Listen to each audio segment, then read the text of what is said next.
Look out, heads up. You know what the beauty of baseball is? 20! He's 5 years older than you, and he's knocking balls out the park, playing professional baseball. That's the beauty of baseball, partner.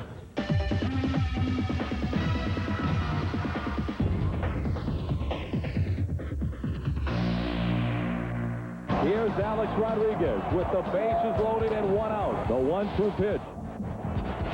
Swinging a line drive in the gap in right center. Drops in a base hit.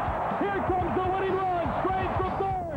Alex Rodriguez wins the ball game. Major League bell, Major League ball, Major League grass. I'm out here in the clubhouse, and I got these men who are 10, 12 years older than me. And to me, it's like being a little kid and walking in your big brother's room. And there's 4 or 5 of his friends. You kind of feel a little bit insecure, and you really don't know what to do and how to act. So you try to act like a big man. But now that I'm a little bit older at 20, I just try to be myself. Major League hat. Curveball belted deep to left field, and Alex Rodriguez has #1 in the show. Seattle Mariners, the best team in the league. And that's one of the hardest things I've had to deal with. Coming out of high school, a very small Christian high school. You come out here and it's all wonderful, the game, but I mean, there's so much things to deal with. 10 million coaches walking around, the media. So I try to deal with it, but it's hard for someone so young. Major League Sky. Alex Rodriguez making his Major League debut in this ball game. The first thing I told myself is just, Alex, don't mess up. You know, I was very, very nervous. It was at Fenway Park, 40,000 people, which sound like 100,000. Fletcher, double play ball hit to Rodriguez. Got his first shot. A perfect peg to Fermin. The throw to first in time. Nicely turned. And you see what they're talking about when you say the kid can play defense. Alex Rodriguez. After was like a big relief. Alex backhands the ball, plants, fires to first base on a hop, and he is in time. My, oh my. The kid turns in a damn. Major League, third on my knee. I think my locker's cool. J.Buhner taught me this, is you have your game stuff in this side, and all your miscellaneous stuff in this side.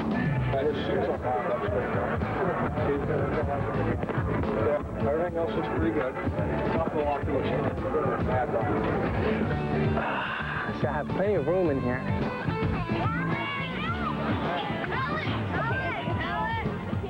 It's overwhelming at times. There's a shot. What a play by Rodriguez. The throw is high. I wish I was a little bit more patient, and that's one thing that I'm working on. You know, usually when you're out here, everything comes easy. You know, when you're out in the real world, you got to be a little bit more patient. Major League knows everything around this Major League. It's America's game. And a great stop by Alex Rodriguez, who throws him out. The grass, the ball, the sound of the wood, everything. It's the best game in the world. Baseball. I was wondering if anybody could help me. I'm trying to...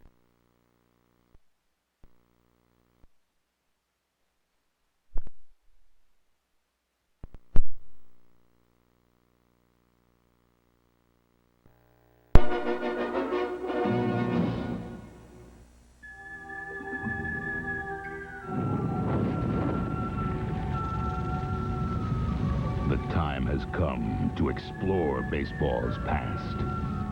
But understand, it is a journey not for the weak of heart. An adventure not soon to be forgotten. The camera highlights in the world of sports.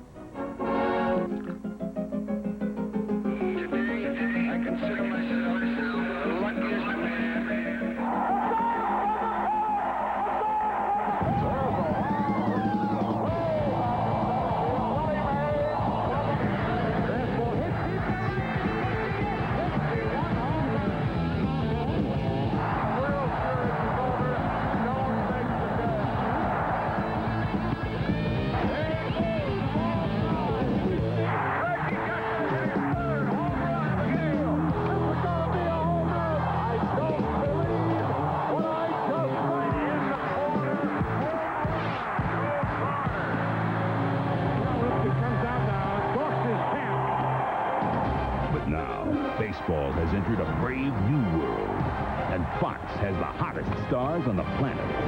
It's a game of strength, explosive bats of power, finesse, defying gravity with graceful elegance, speed, the overpowering velocity behind a blazing fastball. Through the generations, baseball has created a world of dreams, but it's time to wake from those dreams and blast into the future of a whole new ball game. Baby, it's the one and only Fox Saturday Baseball.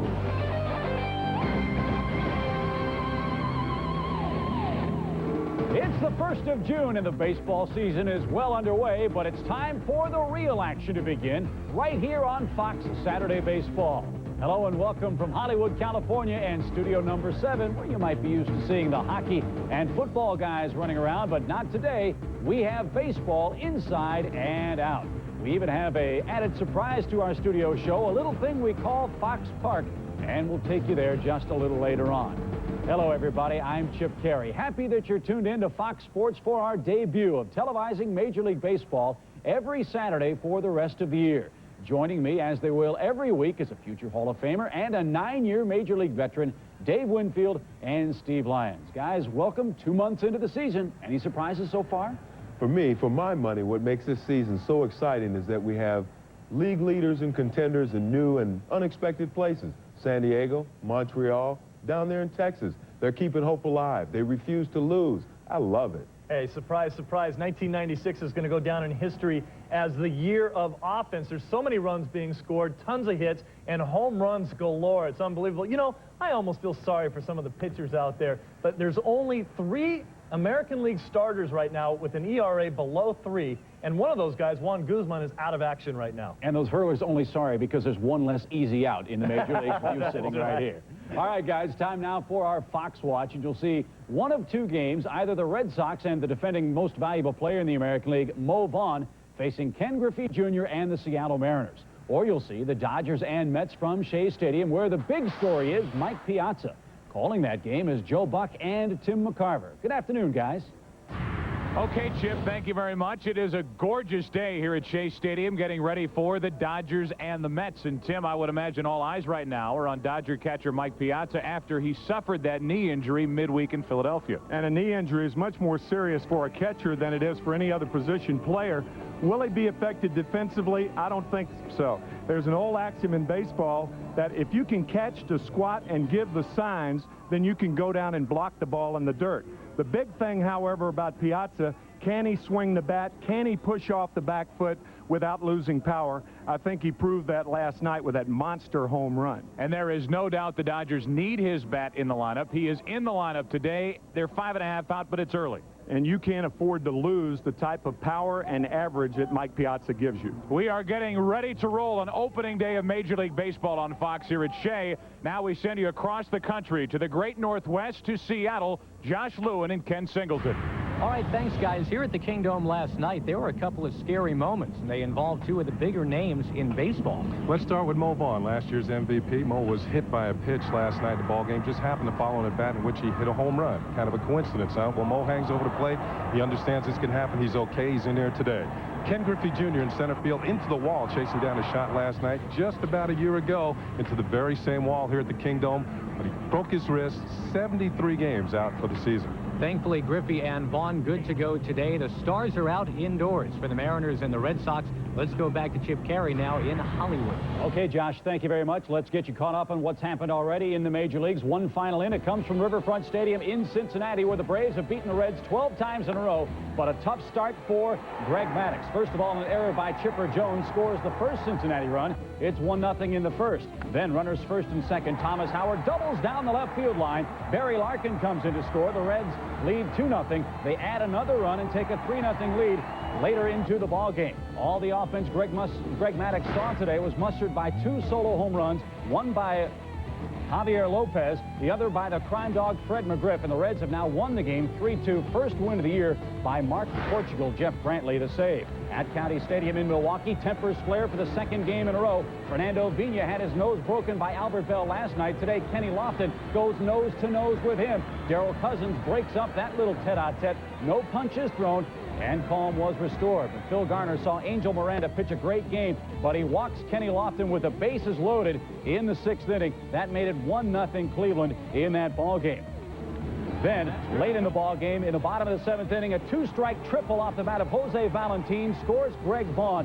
That makes it 1-1. The Brewers have now added a run in the bottom of the 7th inning.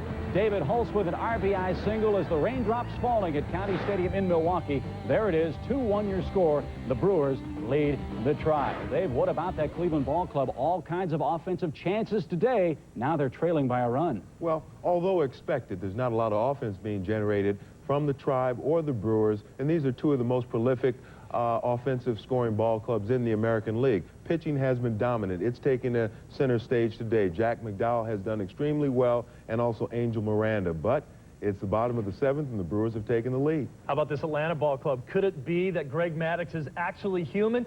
His ERA right now ballooning to 2.87. Here's a guy for the last 4 years has had an ERA under 2. Most pitchers would take that ERA. Just bad luck for him. Indeed it is, and Atlanta loses 3-2 today. All right, it's time for our first break, and when we come back, Steve and I chat with the Dodgers' Brett Butler. But first, here's a look at what's on deck for today's show. Coming up on Fox is Saturday Baseball. Hey, this junior is hotter than a pistol. Some have even suggested political greatness. Armed and loaded with immense talent, K.Griffey Jr. is content as one of the most complete ball players in the game today. Dave Winfield catches up with the high-flying Seattle superstar. Then, the old ballpark just ain't keeping the ball in play this season. It's no secret. We've got a power surge on our hands. And at the current rate, some mighty big records are ready to fall. Coming up, coming at you, the one and only Fox Saturday Baseball. You can just pick up a Napa part. Fox Saturday Baseball is brought to you by Napa. We keep America. As you probably know, had surgery to remove cancerous lymph nodes. Doctors believe the cancer has not spread, and if all goes well, there's an outside chance he could come back to play this season. Earlier, Steve and I had a chance to talk with Brett, and I asked him, how's he doing?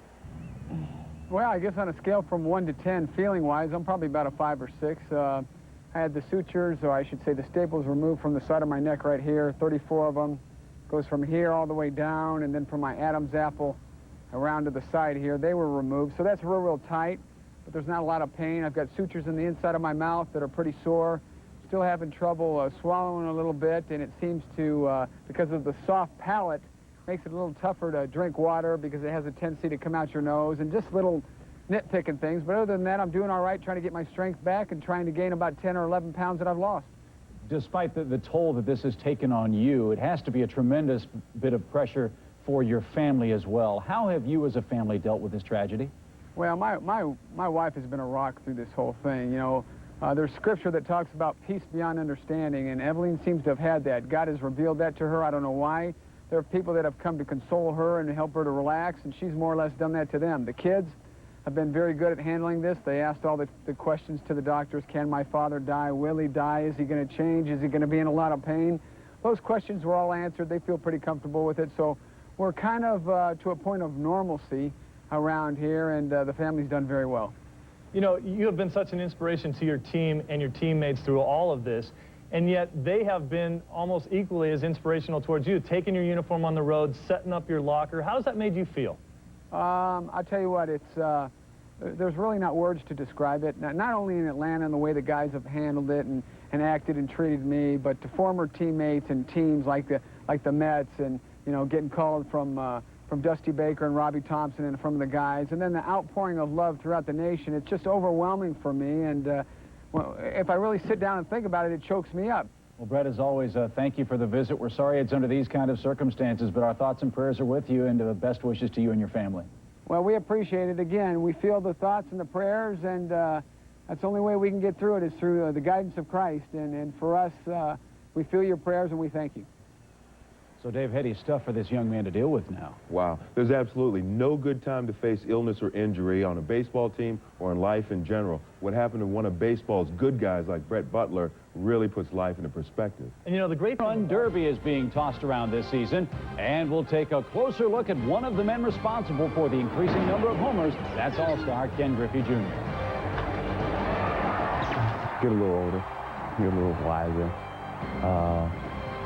That's all. I mean, I still wear my hat backwards. Rebel, express yourself. K.Griffey Jr. helped spark a comeback from a 5-1 deficit with this 2-out, 3-run home run in the 5th. The Mariners went on to beat the Red Sox 9-6. And welcome back to Fox Saturday Baseball. Today, the Red Sox and Mariners get together for the 3rd game of their 4-game set. As you saw, the Mariners are relying on Griffey's bat, not to mention his defense, to stay competitive in the American League West. Now, Dave, you had a chance to chat with Kenny and his parents earlier this week. Is it possible to see he's raised his level of play? Well, based on the numbers he's put up over the last few seasons, it'd be nearly impossible for even Griffey to improve upon him. But what K.Griffey Jr. has done is matured, and a grown-up Jr. is definitely a better player because of that. Some feel his dash from first to home in last year's playoffs may have rescued baseball from the abyss. Here is Jr. at third base. The throw to the plate will be late. Fittingly, the man once known as Kid was the foundation for his teammates' youthful explosion. But even after all that, baseball's potential savior just may savor another school. This is the original slide that I had up until I was 20. He always had a lot of fun. He enjoyed what he was doing, especially when it was baseball. He blossomed in the game under the wing of, not Dad, Mom, until he became a teenager. He threw a baseball so hard that it pulled the glove completely off my hand. She'd be yelling at us, and we'd start laughing. And that was the last time I played catch with him.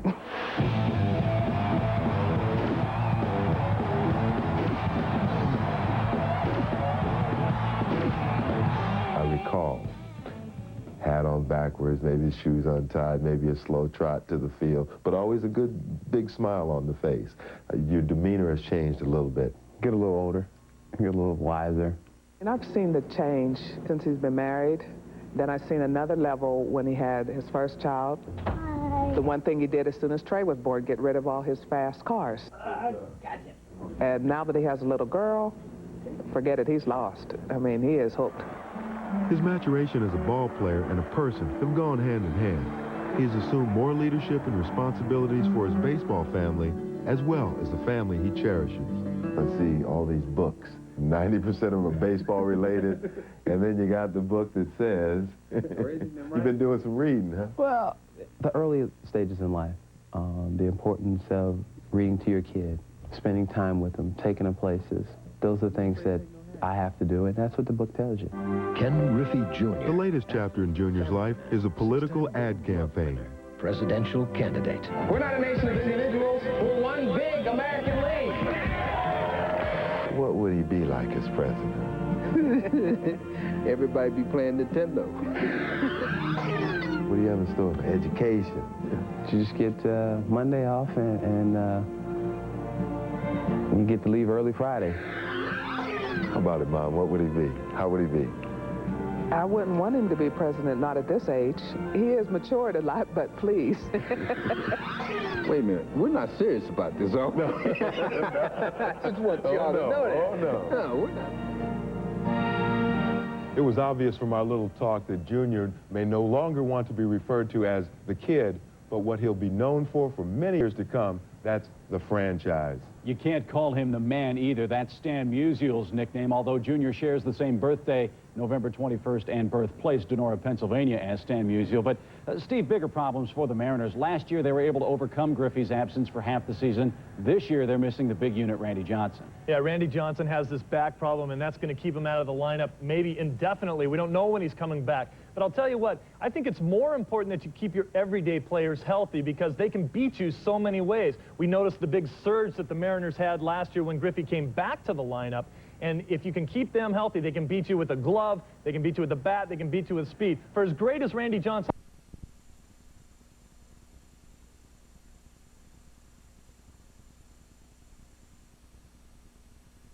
And steaks grilled from the choicest aged beef.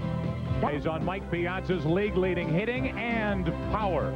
Last night, Piazza returned from a midweek knee injury to put a smile on his manager's face. Eric Karros muscled up as well as the Dodgers banged out a season-high 16 hits at Shea Stadium.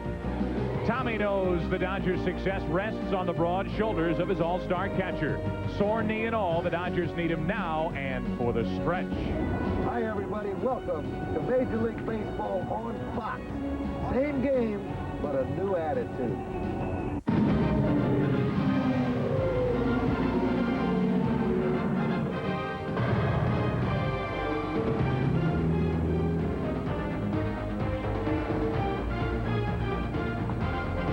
From the sparkling skyline of New York City out to Shea Stadium on a gorgeous day for baseball, 82 degrees and sunny, we get ready to bring you Major League Baseball on Fox and the Dodgers and the Mets. And hello, everybody. My name is Joe Buck, along with my partner, Tim McCarver. Happy to be working with Tim and happy to be bringing you Major League Baseball here on Fox. You'll find us here every weekend, every Saturday, through the regular season, through the playoffs, and then we'll crown our first season with the World Series here.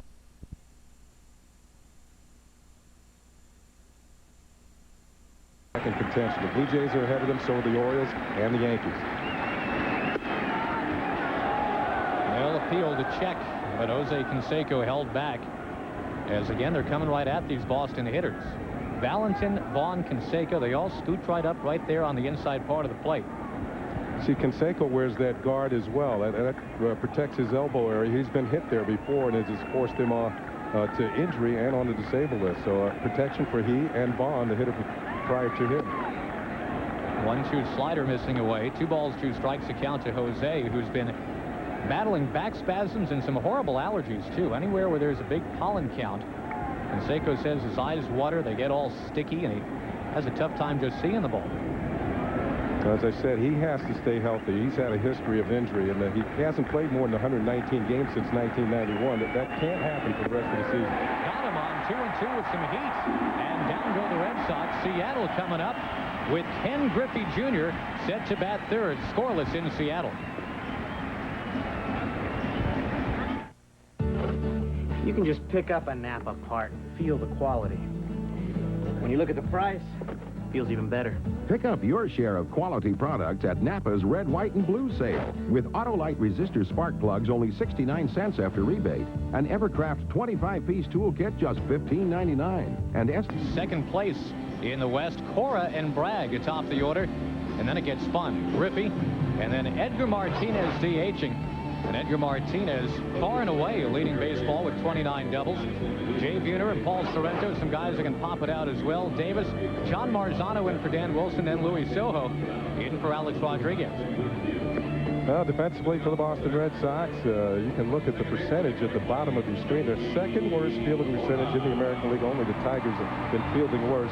The Red Sox have given up much too many unearned runs this year. Really put a stretch on their pitching staff. Well, T.Wakefield has absorbed 18 unearned runs against his ledger already, and the Reader's Digest condensed version of the T.Wakefield story. Weak-hitting minor league infielder converts to knuckleball pitcher back in '89. 3 years later, he's 10-1 for the Pirates, wins a couple games of the NLCS, and then suddenly he loses command of that knuckleball. He goes back to the minors, gets absolutely pounded. The Pirates give up on him. The Red Sox sign him. And as he reports to spring training, he finds knuckleball artists. Bill and Joe Niekro are there as well. You see that knuckleball singing and dancing there to Joey Cora. Well, the Silver Bullets women's team that the Niekros were coaching ended up sharing spring training facilities with Boston, so the Niekros right there to spruce up the knuckle. Last year, T.Wakefield ending up 16-8 in the show with that spruced up knuckleball. Lost it towards the end of the season, but boy, did he keep the Red Sox pumping there for a while. Falling behind here, 2-1. It'll be interesting to see if Seattle is patient today against T.Wakefield, waiting him out. Well, here's a look at that knuckleball, the last pitch to Joey Cora. Watch it dip and sail and out of the strike zone for a ball. He has to try and get it to float in there. It's a difficult pitch to hit because hitters don't see it very often. Next one missing away. It's now 3 balls and a strike. And there you have it. If that knuckleball is getting up, it's going to be a long day for T.Wakefield. Well, things have a tendency to happen when runners get on base against knuckleball pitchers because the strain is really put on the catcher. And you might look for manager Lou Piniella to try and run today with the likes of Joey Cora, maybe Darren Bragg is up there now, if they get on base against Wakefield. So the pressure's on Mike Stanley behind the plate. not only to throw the runners out, but to catch the ball in general and get the throw down to second. Joey Cora with those 4 stolen bases, and Wakefield's got to be mindful of them. Darren Bragg among those 4 home runs, one of them against Tim Wakefield a week and a half ago in Boston. And the Mariners indeed that day, as the day progressed, they waited him out. Bragg waits on a strike at 0-1. Darren Bragg, kind of a fun guy to follow here for these Seattle Mariners. A little scrappy, kind of Lenny Dykstra type of player. Well, certainly the Mariners hope he develops into that type of ball player.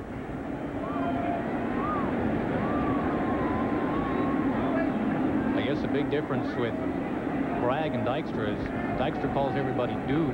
Bragg calls him man. And Dykstra is currently on the disabled list as well. Ball tumbled right out of the glove of Mike Stanley, and you take a look at that glove that Mike Stanley has. That is a fairly impressive glove, and he'll need all of that against Timmy Wakefield. It's more like a first baseman, Smith. You can see the break in the glove, and you know, that's something that Vaughn might do. There's a little more padding than a first baseman's glove would have, but certainly not your conventional catcher's mitt. Knuckling high. 2 balls and a strike. The count to Darren Bragg. One thing that most knuckleball pitchers have to have, they have to have a good move to first base. They also have to have a quick move to the plate. So they have to be able to hold the runners closely, get the ball quickly to the catcher in case the runner takes off and starts the run. There he goes. And the strike called. The throw, and not in time. Well, Cora really off and running. He was out of the blocks with tremendous force, and it would have taken a pellet from Mike Stanley to even have a chance.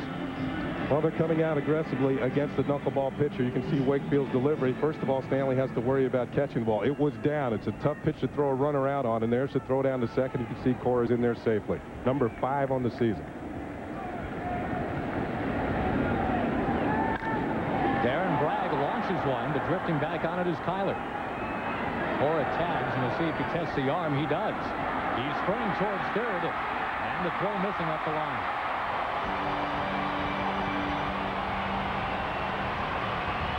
Well, yet another piece of aggressive base running by the Mariners. Milt Kyler, probably the best defensive outfielder that the Red Sox have in center field.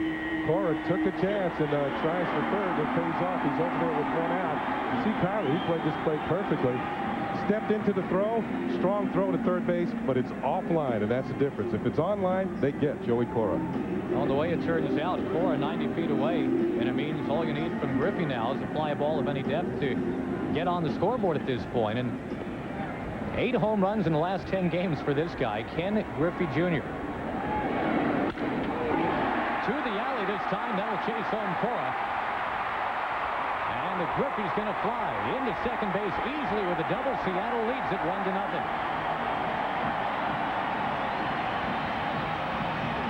You know, Josh, we talked about all the home runs that the Mariners have been hitting, but they also lead the league in 2 base hits. The Kingdome is a great park for doubles. And speaking of doubles, the next hitter has been the man who's done it all season long. Here's a knuckler, kind of hangs middle of the plate, belt high. You certainly don't want to throw anything like that to Griffey. Line shot into the gap in right center field. The Mariners are on the scoreboard, 1-0. Ken, is there anything to knuckleballs not doing what they're supposed to do because we're indoors here? Well, there's a possibility. You say that the fact that when the wind is blowing into a knuckleballer's face, that the ball really dances a lot more. Well, of course, indoors here at the Kingdome, there is no wind currents. So you might see that knuckleball kind of hang in one area, and that's the one that Griffey hit, and that's the kind you're looking for when you're up there to hit. Edgar Martinez having a terrific year. We get time called.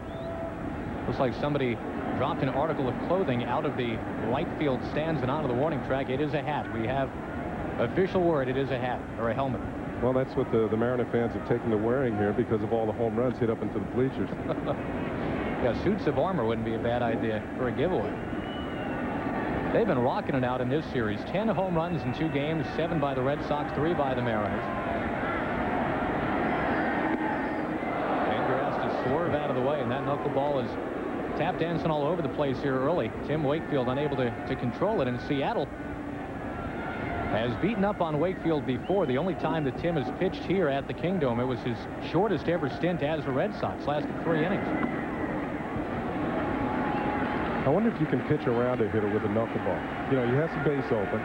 There's one out. Might try and set up the next hitter for a double play, but do you pitch around somebody with a knuckleball? There's manager Kevin Kennedy, and Kevin is really waiting for his pitching staff to get it together here. Whoa, and the bat goes helicoptering up and over the Seattle dugout. Looks like everybody's okay, and I hope everybody's okay. Somebody's still down. Dangerous situation. We'll take a look at the swing here, and another one that comes up there chest high. Looked like Edgar started to swing, wanted to stop it because he realized it was going to be a ball. Fortunately, it did not hit the fan on the fly. Hit the seat first, and what they usually do here is make a trade, and the fan will get another bat, and Edgar will get his gamer back. Now Elvis will leave the building with an Edgar Martinez souvenir. That couldn't be Elvis, could it? Well, this is not going well for Tim Wakefield. And control has been a problem from him from time to time. Although he's coming off probably his best start of the year. He had a complete game victory over the Oakland A's at Oakland on this road trip. Threw 123 pitches, 80 were strikes. Gave up 8 hits. Runners going and will make it easily. K.Griffey Jr. got a terrific jump, and as Martinez draws the walk, how about that? You got runners at the corners now, still only one out. Some aggressive base running. That's twice in this inning that the Mariners have sent a man towards third base with one out. Well, K.Griffey Jr. off and running. Edgar Martinez, one of the best eyes in baseball, maybe one of the best hitters in all of baseball, takes the pitch for ball 4, and the Mariners are still in business here. And just when you think you've gotten by 2 tough hitters, there's another one coming to the plate. Yeah, J.Buhner is a guy that can also beat you, and has beaten the Boston Red Sox on occasion. J.Buhner is pretty much here because K.Griffey went to bat for him. Griffey telling Mariner management, you don't sign him, you don't sign me. Well, when you get an ultimatum like that, I think you act. And Buhner is here, having an all-star type of season. Maybe we'll get some consideration for MVP, as he should. When you look at the Mariners outfield with Buhner and Griffey Jr. and Darren Bragg in left field, they're pretty well set. Wakefield deals a strike with the knuckler here. Runners at the corners and just one out. Mariners in front by a run. We're talking about Buhner. Griffey says, we're like twins. I'm Arnold Schwarzenegger. He's Danny DeVito. I like DeVito's work, but I don't know if I can say that he turns on a slider like J.Buhner does. No, I don't think he's anywhere near as strong as J.Buhner. Also brings more to the table with just being a pretty good hitter. He's also a good defensive outfielder. Very strong arm. And he's the type of player who can carry a ball club for a period of time. You watch that stance, it's like he's waiting for a bus almost. He just kind of stands there idly, but then completely uncoils. Well, he might be completely out of the batter's box. Look at that back foot.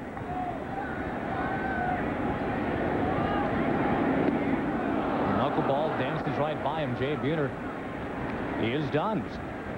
And P.Sorrento will get a chance to salvage more out of the inning. Seattle already up by 1.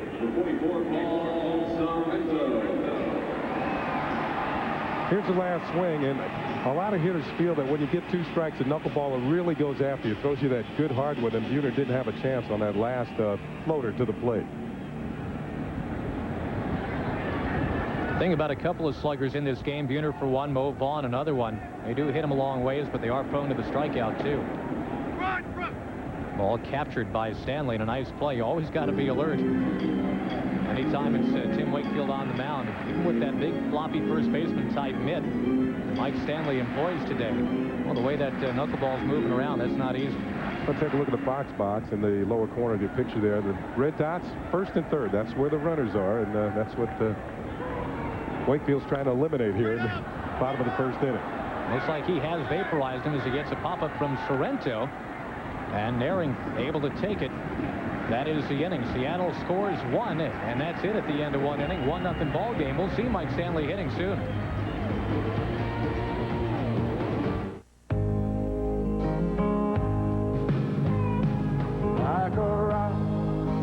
On the hole, another base hit for Alomar. His average hitting 400, and fans are standing and applauding. Network MCI. That's how. and they're looking to make some waves in the AL West. Texas playing such good baseball right now. They've won 6 in a row, but the Mariners hanging right in there. California's disappointed some Angel fans, and Oakland still hanging around, 9.5 out. You got to figure the Mariners, if they can get healthy, get their pitching staff back together, they're closer than they were last year when they made the run in that fantastic run that they had at the end of last season and won the division. Bob Milacki starts Naring with a slider outside, and Tim Naring on the DL earlier this year with a strained hamstring. More recently, the problem's been back spasms, and these Red Sox all nicked up. They are 9 games out, and boy, it could have been a lot worse the way that season started for him. And more importantly, 10 games under 500. Before you can think about doing anything in the division, you have to get to the 500 mark. Fastball missing up and in. 2 balls and a strike to count to a Cincinnati kid, Tim Naring. Grew up rooting against the Red Sox at Classic World Series between those two teams in the mid-'70s. He was 8 years old for that. I saw him yesterday before the game, and before each game he walks around with a pad, a heating pad on his back. He's had so many problems with that back and back spasms that he's one of those guys that's kind of gritty and gets in there no matter what. He's going to try and play. You see the look Tim Naring shot back there to the home plate umpire Larry McCoy. We mentioned that forgiving strike zone, and it really did appear that the ball was tugged back in a little bit on that last delivery. A shot into left field off the bat of Tim Naring. This ball will sail away, and we're tied at 1. It doesn't take long in this ballpark, does it?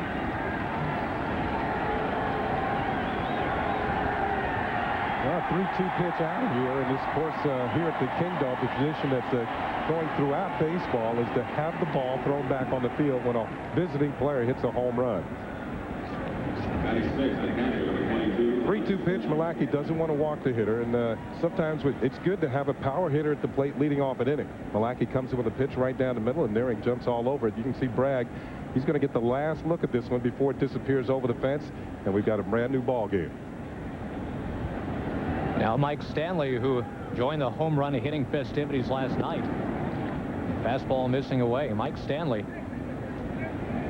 a guy that had the road trip again for him by getting hit in the head last Friday night in Anaheim. Missed a few games with that.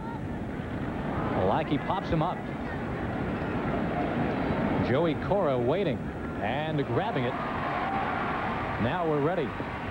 We'll check in with Chip Carey in Hollywood with an update of the Mets and L.A. Dodgers. Okay, Josh, thanks. Early inning trouble again for Pete Harnisch after walking the bases loaded. Raul Mondesi doubles down the left field line, scoring Todd Hollandsworth and Mike Piazza. For the 6th time in his last 8 first innings, Harnisch has given up a run. Back to you all in Seattle. All right, thanks, Chip. And Pete Harnisch, a New York guy, pitching there in his hometown. And boy, Mike Piazza, what a story he's been. A roller coaster ride this last week. Jose Malave, the batter for Boston. 1 out, 1-1 game here in the 2nd inning. This is a young hitter that the Red Sox organization really likes. They feel like he's going to come on and be like his mentor, the hitting coach here, Jim Rice. Malave, tremendous power, hits the ball to all fields. They feel he can become a better defensive player. And there's a good look at Jimmy Rice, who spent all of his career in a Red Sox uniform, 382 career home runs. 298 lifetime hitter, 8-time All-Star. Milacki missing away with some breaking stuff. A lot of people say Jim Rice belongs in the Hall of Fame. He's got those type of numbers. I think that maybe the relationship he had with the press during his days with Boston wasn't the best, and sometimes that can come back to haunt you. That's not what kept you out. No, I didn't have 382 home runs. But you did have a bunch here. Yeah. Oh, yeah. This is when you come to the plate here at the Kingdom, you are already in scoring position. Ken's too modest to mention it, but his last AB at this yard, he went very deep. And with how many guys on base? It was packed. Nice way to say goodbye to Seattle with a grand slam. Interesting mix in that Mariner dugout. A lot of veterans, a lot of young guys on this team this year that have had to step up. Last year, certainly, when Griffey went down, a lot of the other guys had to step up and kind of lead the way. They didn't have the broad shoulders of Ken Griffey to jump on. Malachi missing again with the slider. 3 balls, 2 strikes now the count. One of the guys that has made such a big difference is that guy, Alex Rodriguez, just 20 years old, but carries himself like he's 30. A very popular player here in Seattle, and certainly he's the type of player that can turn into a franchise player. Malave socks it to left, and Darren Bragg runs it down. That is a sweet swing, though, by Jose Malave. Yeah, he looks like he's going to be a good hitter. He hit that ball very hard. Malachi has gone to a full count on 4 of the 7 hitters so far, and here's the pitch almost right down the middle. He has to come in when he gets in this situation. He turns on it, lines it to left. You already said the Mariners good offensive outfield. They're also a very good defensive bunch out there. Darren Bragg, good left fielder, particularly in this ballpark. Good look at Bob Malachi right there, who is 6-0 down at AAA Tacoma. That's just down the pike. He pours one in, missing away. The pitching coach down there, Jeff Andrews, says what he really liked about Malachi was the fact that he's just been aggressive this year. He had been pitching ahead in the count. Now against Bill Selby. Selby takes him in a left for a hit. And Selby is going to try for 2. On the run and diving. He's out of there, says Chuck Merriweather. Aggressive baseball. The Boston Red Sox send Selby around. Frank White waved him. And the aggressive head-first slide, not enough. The throw came in. They got him.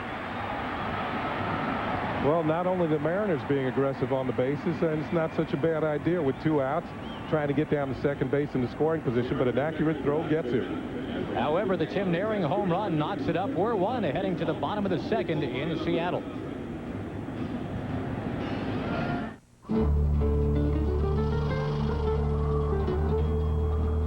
It's the only one out there. And here it comes.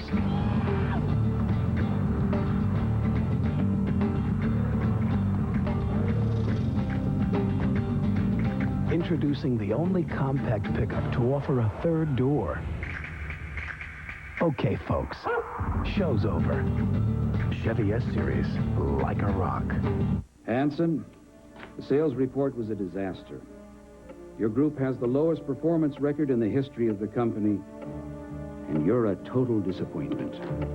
Are you familiar with the term downsizing? From the summer hit Flipper come the incredible Flipper Squirt Toys, only at Pizza Hut. Scar and Flipper are just $1.69 each with any pizza purchase. You can even get them delivered. Everyone will love them. Even kids. Sorry. Pizza Hut, you'll love the stuff we're made of.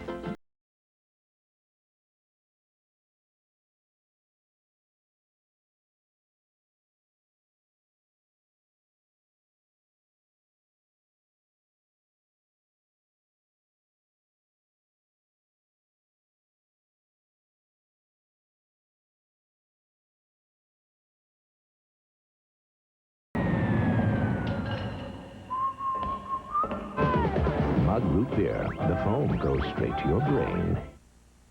Fox Saturday Baseball is brought to you by Chevrolet Trucks, the most dependable, longest-lasting trucks on the road. By Visa, it's everywhere you want to be. By Network MCI, how to get modern communications technology working for your business. And by New Miller Beer, the brand new beer from Miller with big flavor that goes down easy.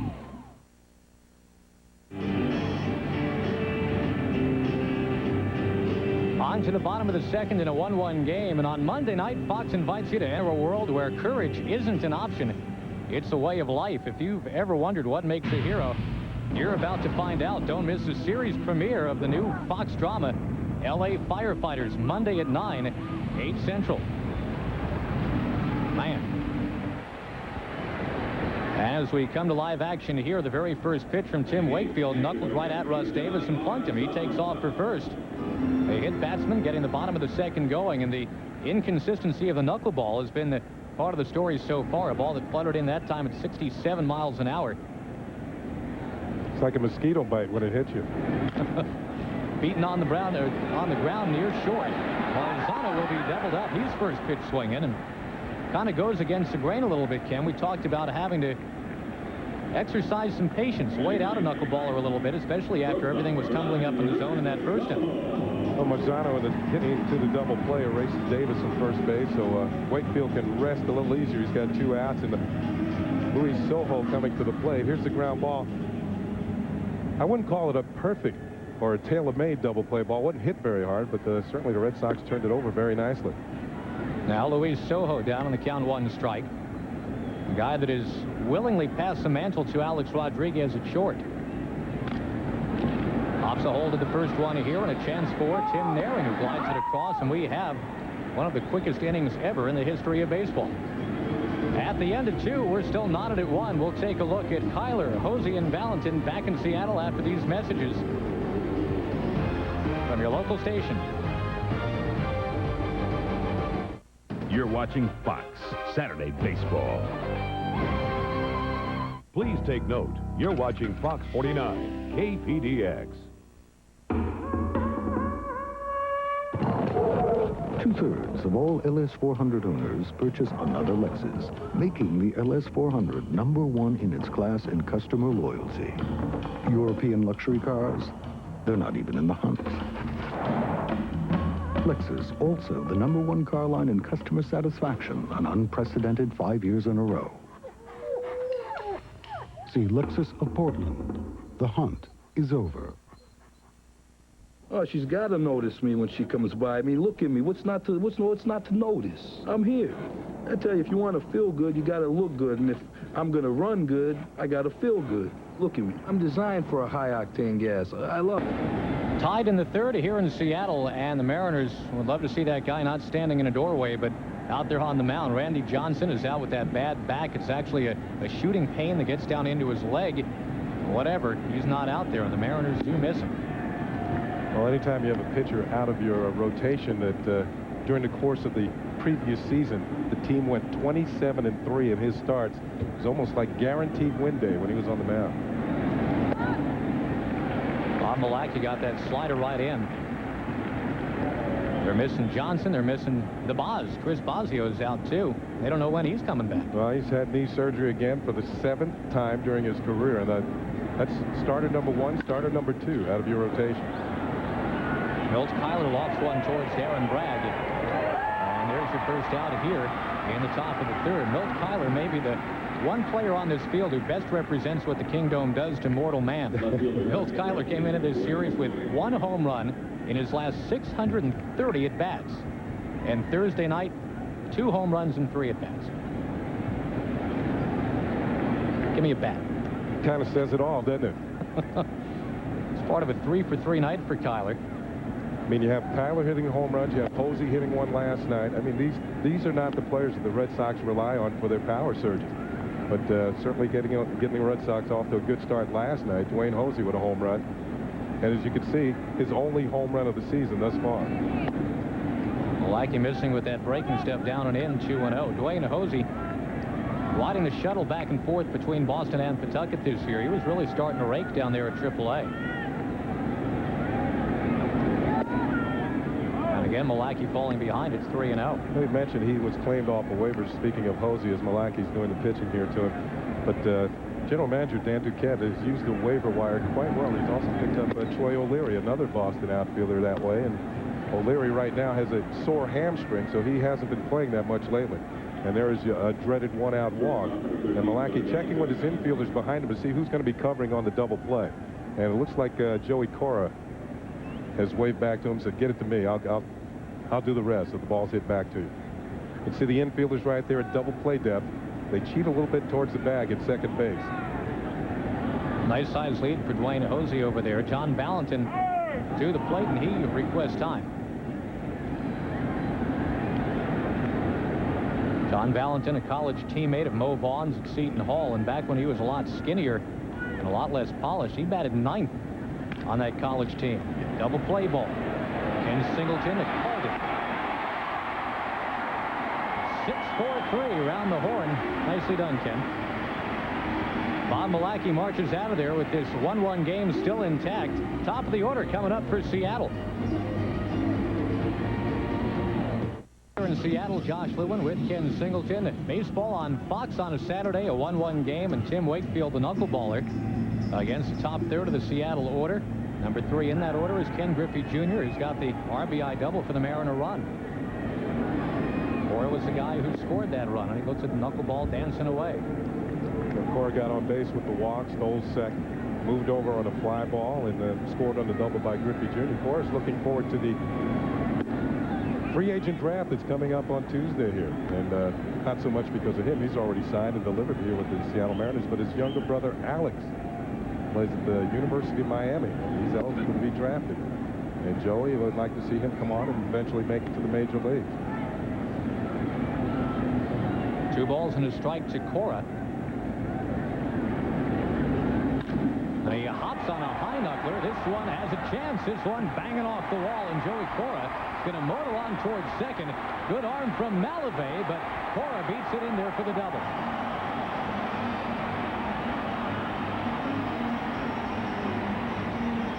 Well, one thing you have to do here at the Kingdome, when you hit a ball towards the corner, you have to leave home plate thinking double. If you round first and you're just going down there satisfied with a single, you're not going to make it to second. Malavey made a good play out of the corner, got the ball into second base. As we watch the replay of the pitch, now it's not a knuckleball, it's a high fastball. And he rockets it into the corner, and you can see the aggressive style of Joey Cora heading into second base. A good throw by Malavey, and it looks like the tag was missed. And Joey Cora was in there safely. Darren Bragg up there, and it is a knuckleball in for a strike. So, yeah, he came with the high fastball that time. Looked like Cora had kind of doped it out. Looked like he was waiting on that thing. That's a pretty good rip for a pitcher who was up there about neck high. Well, Josh, I think when you're leading off an inning, if Wakefield doesn't feel confident he's going to get some knuckleballs over, he doesn't want to walk you. So he's going to throw a fastball to a guy like Cora, knowing that he probably will not hit it out of the ballpark. He'll get his base hit or 2 base hits, especially put it up in his eyes. But he's not going to hit it out and give the Mariners the lead. But he's in trouble with a man at second. Nobody out. We saw Griffey looming on deck. Bragg cutting through it. 2 balls, 2 strikes account to him.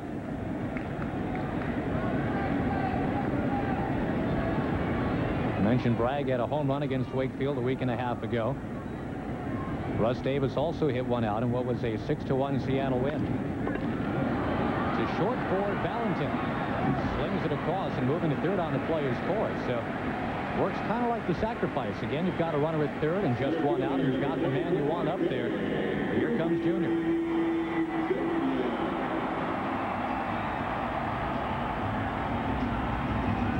Boy, do they love him here.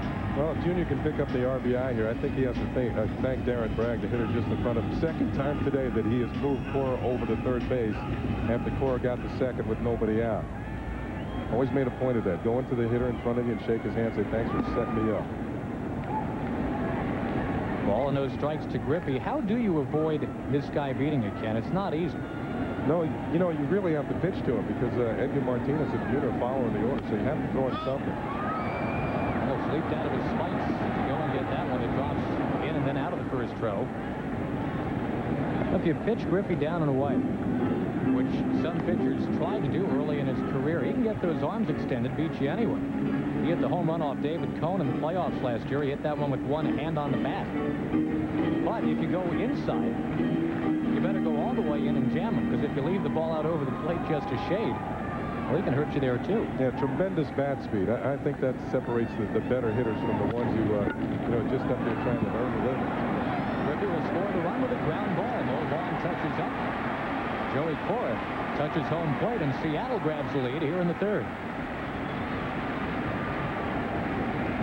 Griffey picks up the RBI. The infield is back. You don't want to play the infield in with Griffey at the plate, especially in a place like this, because you're inviting even more of a big inning with Martinez and Junior to follow. So ground ball to first gets the job done, and the Mariners take the lead. Clears the bases for Edgar Martinez, last year's batting champion. He chases the first one, skies it. John Valentin looking for the fair catch out there. He's got it. And that will be the inning. Another run comes in. Joey Cora scored 2 runs for the Mariners. Ken Griffey's knocked them both in. We'll see Mo Vaughn and Jose Canseco.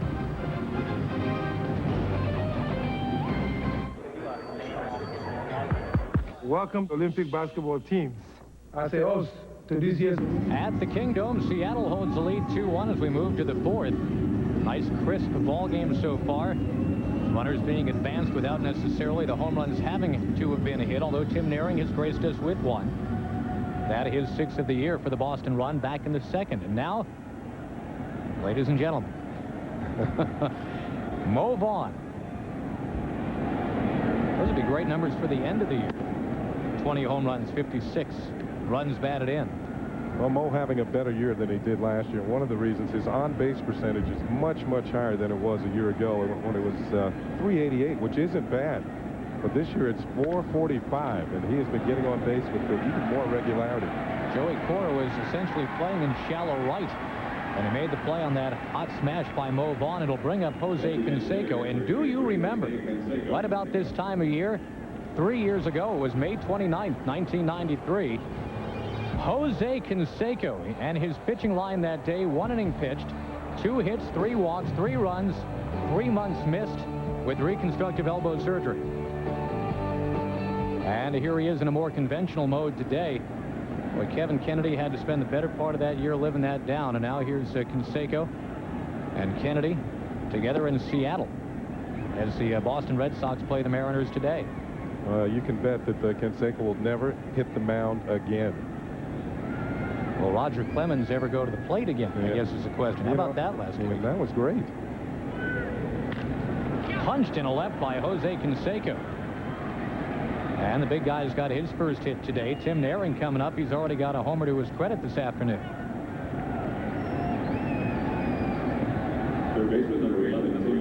Canseco with the handoff of the elbow pad. You don't need that on the bases, I suppose. Well, here's another pitch that was up, belt high, and he turns on it.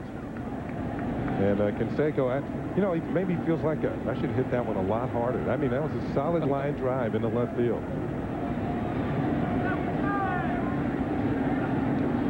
It's almost like you were saying a lousy single. He does. He looks bummed. Once the guy's got 11 home runs in his last 18 games, so been spoiled by that success as Naring rips into one. But there's K.Griffey Jr. Locks it up with that one-hand catch. He's so graceful out there. 6-time Gold Glover. And a ball last night that Jose hit for the home run, it glanced off of Griffey's glove out in center field, and a lot of the fans were kind of disappointed because he's made that type of play time and time again.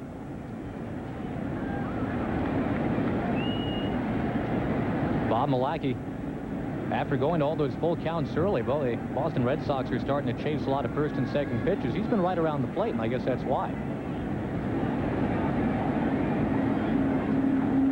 Mike Stanley, a guy that the Yankees let go. Buck Showalter said that, in his opinion, was a mistake. Check swing, no swing, says the first base umpire, Mr. Dale Ford.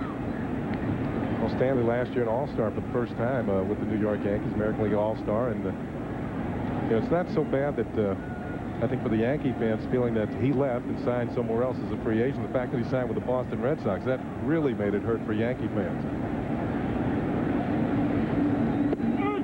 Strike is called. You saw Canseco walking off that lead. It was only a few years ago that he was at 30 or 40 stolen base threat. He had the 40 stolen base season. He has not stolen a base here in 1996.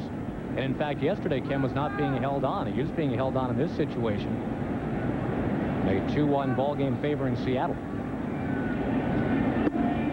Fastball high to Mike Stanley, and the count now 2-1.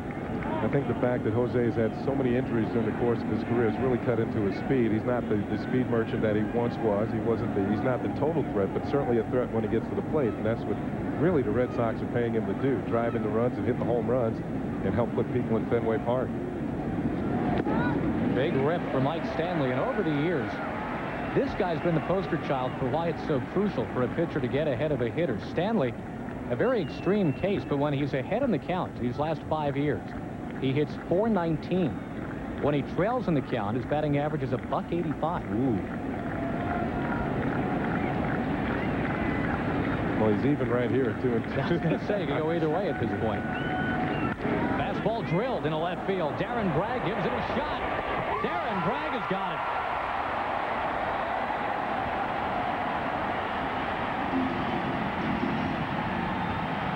Nice play by the Lenny Dykstra clone. Darren Bragg ends the inning. It is 2-1 as we get to the bottom of the fourth. Buhner coming up.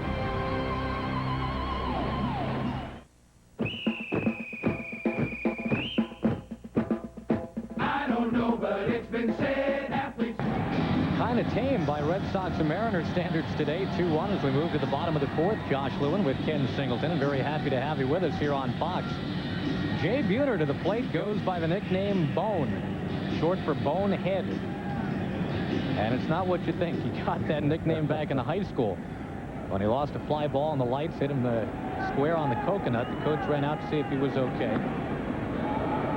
And he was okay. And the coach said it's a good thing you got such a bony head. And ever since then, he's been Bonehead, or Bone for short. The 1-0 knuckleball. Buhner couldn't get it. 1-1. It's interesting to watch Buhner swing the bat. He's not changing his swing at all. Wakefield told me yesterday it's the hitters that kind of slap at it up there that give him the most problems. Guys are just trying to lay the wood on it. Buhner's trying to go deep. 19 on the cap for the uniform number of J.Buhner. Strike rung up there by Larry McCoy. That knuckleball. So much fun to watch.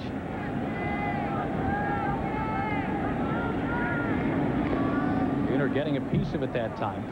Also, during my discussion with Wakefield yesterday, he mentioned he has to be aggressive. You notice that he works very quickly. And the times that he's gone to speak to Phil Niekro to get sort of a tune-up, both physically and mentally, as Buhner throws up his hands in disgust. The ball has gotten away from the catcher. And this ball is in play. Vaughn with a dance back to the bag, touching up just in time. Buhner hadn't realized that ball had gotten behind. And that's why he was late and taken off. Let's check in with Chip Carey in Hollywood with an update of the Mets and L.A. Dodgers. Okay, Josh, J.Buhner a little frustrated with the knuckleball, but the Mets starting to solve. Tom Candiani, Lance Johnson with an RBI single in the bottom of the third, scores Ray Ordonez. That cut the Dodger lead to 2-1. Jose Vizcaíno has also knocked in a run to tie the game in the fourth. All right, Chip, thanks very much. And P.Sorrento right away ripping at that knuckleball, falls behind. Got some nice tight games here on Fox today. 2-2 over there, 2-1 here. How about Milwaukee earlier today?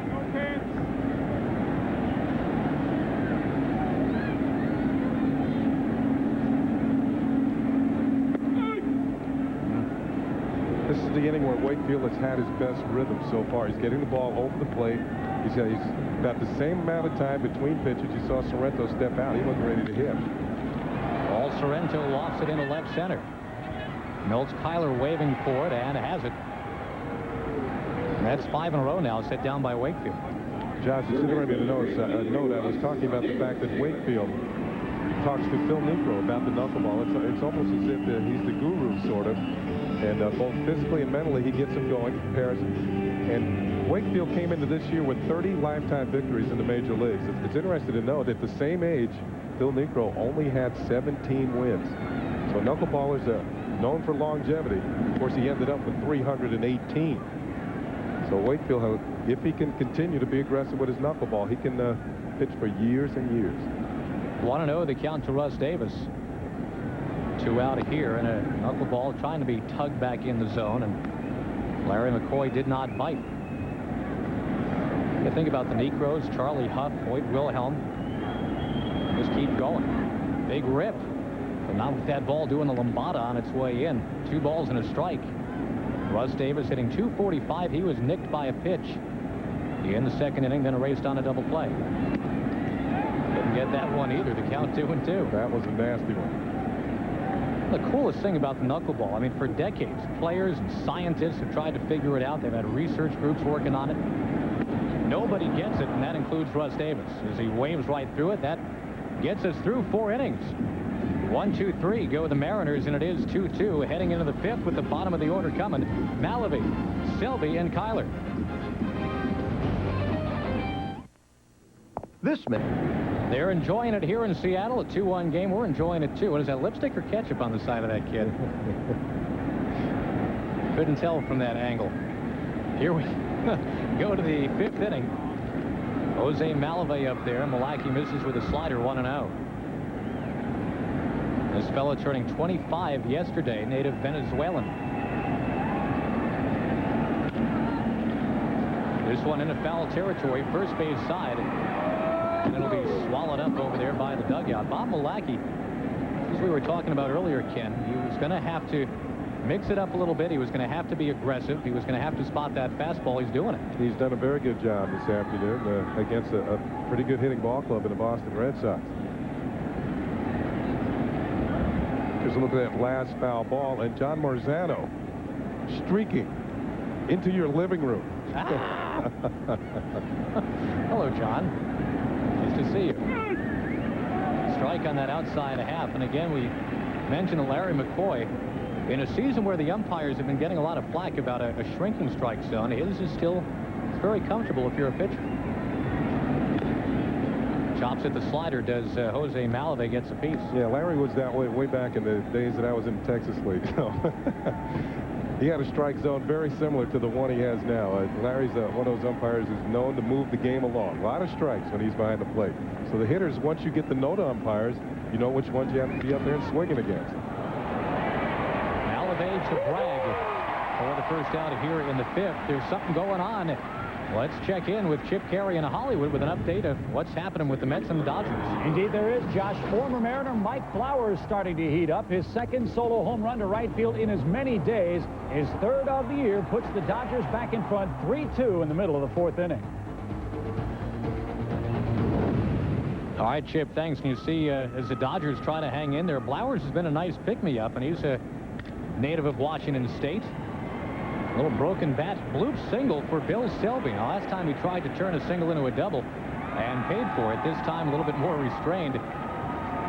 Frank White coaxes him back, says, Well, J.Buhner, of course, we mentioned the strong arm. Selby with his second hit in the ball game, he's 2 for 2. He's kind of third on the depth chart as far as second base is concerned for the Red Sox. Yeah, the Red Sox have been losing a lot of second basemen lately. You see a nice little inside-out swing by Selby to guide it out there. Yeah, he pulled his hands in. He still got jammed somewhat, but hit it well enough to get it in the right field for a base hit. Now Milt Kyler. And a fastball riding high. Quick snap throw, but diving in gracefully. Bill Selby. You know, it's ironic with all the trouble that the Red Sox have had finding a healthy second baseman. Will Cordero, he is going to be out for a while. Jeff Manto was brought up and playing out of position. He lasted 4 games before he tore up his knee. If only they could activate that first base coach, Frank White. Selby back in easily again. Boy, Frank White could pick him. You know, Frank, I've been kidding him the last couple of days that we've been here about the number of hits he robbed from me over the years when he was with the Kansas City Royals. But you're right. An excellent fielding second baseman, a good hitter as well, good clutch hitter, too, during his days with Kansas City. And with Will Cordero, you mentioned him being out, and that's going to be a major blow for the Red Sox this year. Cordero is starting to heat up.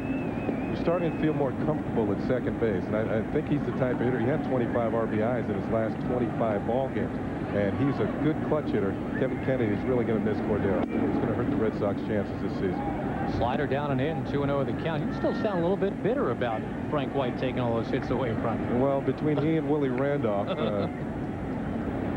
he knew how to position himself. And I think that more than anything else really told the story as far as me hitting the ball to Frank White time and time again. Smash foul, and there's that dexterity of Frank White coming into play even now.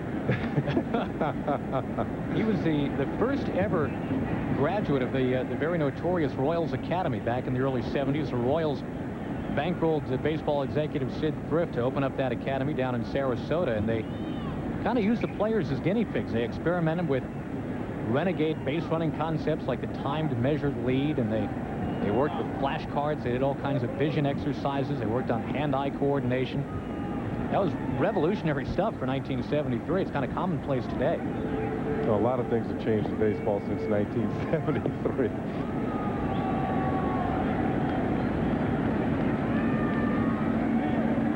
One on and one out, 2-1 the count to Milt Kyler. And again, a throw and drone by Bill Selby. He has not stolen a base at the major league level this year.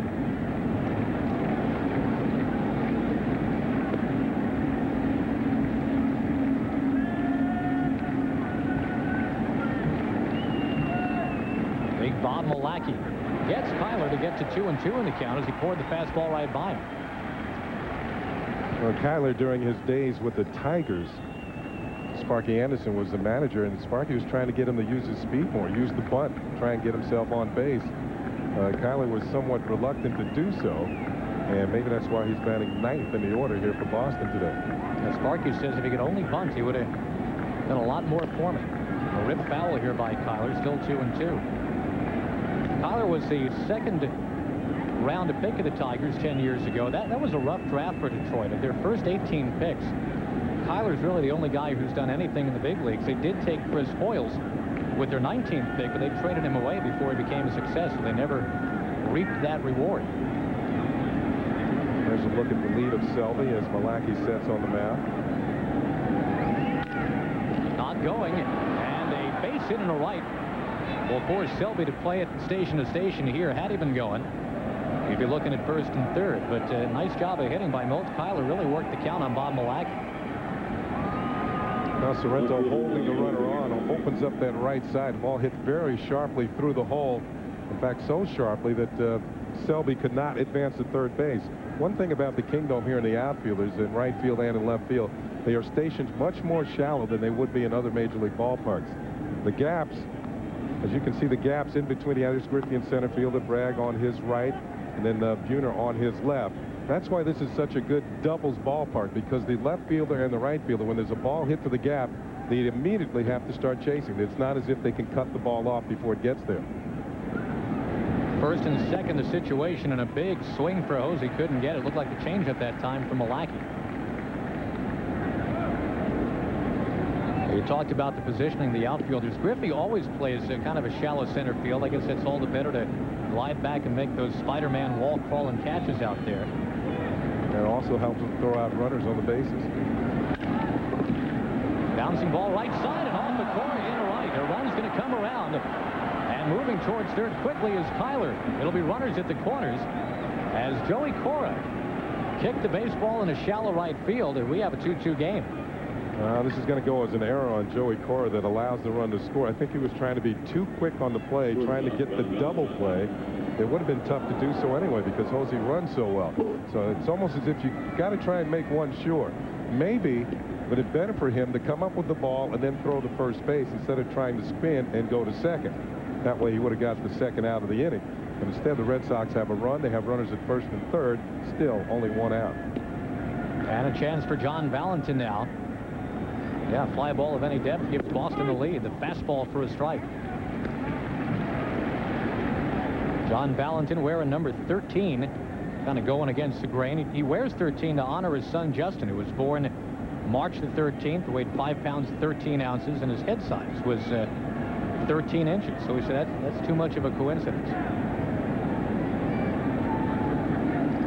Infield still looking for that ground ball double play. Chopper foul by Valentin moves the count to 0-2. For players superstitious right now, Ken, as much as they were back when you were playing, I mean, 13 is not exactly a number that invites good luck. Well, there's several players in the major leagues that wear 13. I can think of Carlos Garcia of Pittsburgh, Jeff Fassero of Montreal. And if it's unlucky, maybe it was for Fassero because Carlos Garcia got a hit off him with 2 outs in the ninth when he was throwing a no-hitter. Runner bluffs from first, and a slider missing low, 1-2. So it was lucky for one and unlucky for another. See a lot of these guys still with their little idiosyncrasies, not necessarily the uniform number, but they all have their little ideas. Runner's going. And the throw down with the runner staying at third. In there easily is Dwayne Hosey. And you wonder if Marzano thought even fleetingly about checking off that runner at third. It looked like he came up firing straight away. Well, we'll get a chance to check it out again on the replay, I'm sure. But Marzano, it looked like he was going for Hosey alone. Let's see if he turns his head to the left at all as he straightens up the throw. He had a little peek. I thought he peeked a little towards third base. And you can see Hosey in there and Kevin Kennedy being aggressive with the Red Sox on the bases. And now that effectively erases the ground ball double play. And you saw Cora stepping in front of the bag, too, just in case their runner was going to try and score. Swing and a miss, and down goes Valentin. When in doubt, come with the heat, and Bob Malachi just ran it right in there on John Valentin. But now. Yeah. Now you got to wonder, with first base open, what they're going to do here, Ken. Here comes Lou Piniella, maybe to talk it over with Bob Malachi. they've had a couple times in this series where first base has been open for Mo Vaughn. The first time, this was a couple days ago, so you see Guterman was up there getting ready in the bullpen for Seattle. First time in this situation, they went ahead, they put Mo Vaughn on. Jose Canseco on the very first swing nailed a grand slam. Now yesterday, in that situation, Mo Vaughn intentionally walked, and Canseco chased the first pitch. He popped out. So Lou is 50-50 on his strategy with Canseco and Mo Vaughn. What do you figure goes on in that conversation if it's not just you are walking? Well, if it's not just you are walking him, he will ask his pitcher how he feels about going after either one of these two guys. Which one do you want to get out of this inning? And although it is not a choice that any pitcher would want to have, Mo Vaughn or Jose Canseco, because both of them are red hot right now. Man, the lady or the tiger? Yeah. Well, it looks like he's going for Mo Vaughn. He's going to go at him. He's choosing door number 1. And starts him with a slider bouncing in the dirt. There you see Lou Piniella with that straight brim cap there on your left. I guess not as hip as some of the younger players that curl up that cap. Now, Josh, one thing he could have told him is you have the base open. Remember that. Pitch him carefully. If you walk him, it's not really going to hurt you. You can go after Canseco. Maybe try and get Mo Vaughn to chase a bad pitch in an RBI situation.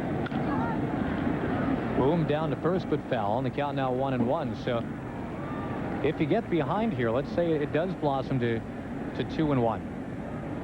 Is it then almost an intentional walk? You just keep the ball away from him at that point? If I'm Mo Vaughn at the plate now, I'm looking for a breaking ball to drive. I don't think Malaki's going to come challenge me with anything. Just from experience, I would think that he would throw him a breaking ball, and if Mo Vaughn looking for it, might drive it. Strike is called, and Mo Vaughn, well, he has to remember how close to the plate he's standing, too. I'm sure he felt the breeze as it whisked by his knee at that point. Yeah, I'm not so sure that Mo Vaughn is this short. That ball looks a little low. And now a ball, 2 strikes with 2 out. Second and third in a 2-2 game, and Bob Malachy, the veteran, going after big bad Mo Vaughn, who's 1 for 2 today, homered yesterday. Pounds it foul. And they turned it over again to Bob Malachy. You're right. I don't think he wants to come in with anything hard in on the fists. Paul Menhart did that yesterday, and Vaughn hit a ball that might still be going. See, the fastball he did throw in probably wasn't a strike. It wasn't really meant to be. It's supposed to be very close, and maybe getting Mo to go after it. Second and third, 2 out. 1-2 to Vaughn. And he got a hold of it big time. You got to be kidding.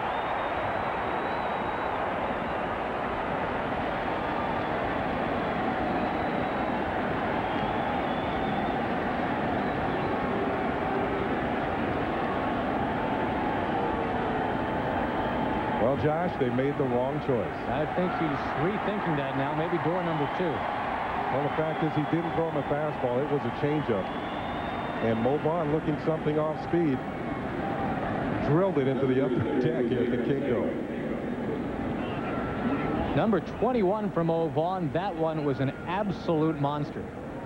And it is 5-2 for Boston. They've posted 4 here in the 5th inning. And now you end up with Canseco anyway. That's your consolation prize. Deep in the box, it's Jose. And the fastball high. Well, here's the look, and you can see the grip on the ball will tell you it's a changeup. He had all the fingers on the ball, and Mo Vaughn gets great extension, and he knows this one is headed for faraway places. Little check swing roller, but who's covering first? Bob Malachy runs over there now. He is on the bag for the out. Well, Lou Piniella probably wasn't too impressed, but I'll tell you what, that ball was crushed. Mo Vaughn, a 3-run jack, 5-2 Red Sox, on to the bottom of the 5th. There are a lot of compelling reasons. Could possibly keep him from taking the field. Introducing the Major League Baseball Collector Series phone card from 7-Eleven and Classic. Okay, kids. Once upon a time, in a faraway land, there was a beast. A collection of 15-minute prepaid 7-Eleven phone cards that can save you up to 50% on long-distance calls, so you can really talk up a streak. How long will they hold this game? tough athlete's foot, cure it the way doctors do. With the same unbeatable medicine they... Pizza Hut, home of the all-new triple Deckeroni pizza. Have one delivered today. By new Speed Stick Gel by Menon. It's the best gel protection, and it's just for the guys. By Pepsid AC Acid Controller. You can be heartburn-free with Pepsid AC. And by Fruit of the Loom, maker of really, really comfortable clothes. Well, the Red Sox have leapfrogged into a 5-2 lead here as we get to the bottom of the fifth. Mo Vaughn went very deep against Bob Milacki. And now a former Red Sox player, John Marzano, will be batting as Mo Vaughn gets back out there in the field with that eardrum probably still ringing from the sound that the ball made when it hit the bat. Fantastic home run by Mo Vaughn, and John Marzano takes outside from the knuckleballer Tim Wakefield, who now is on line to win.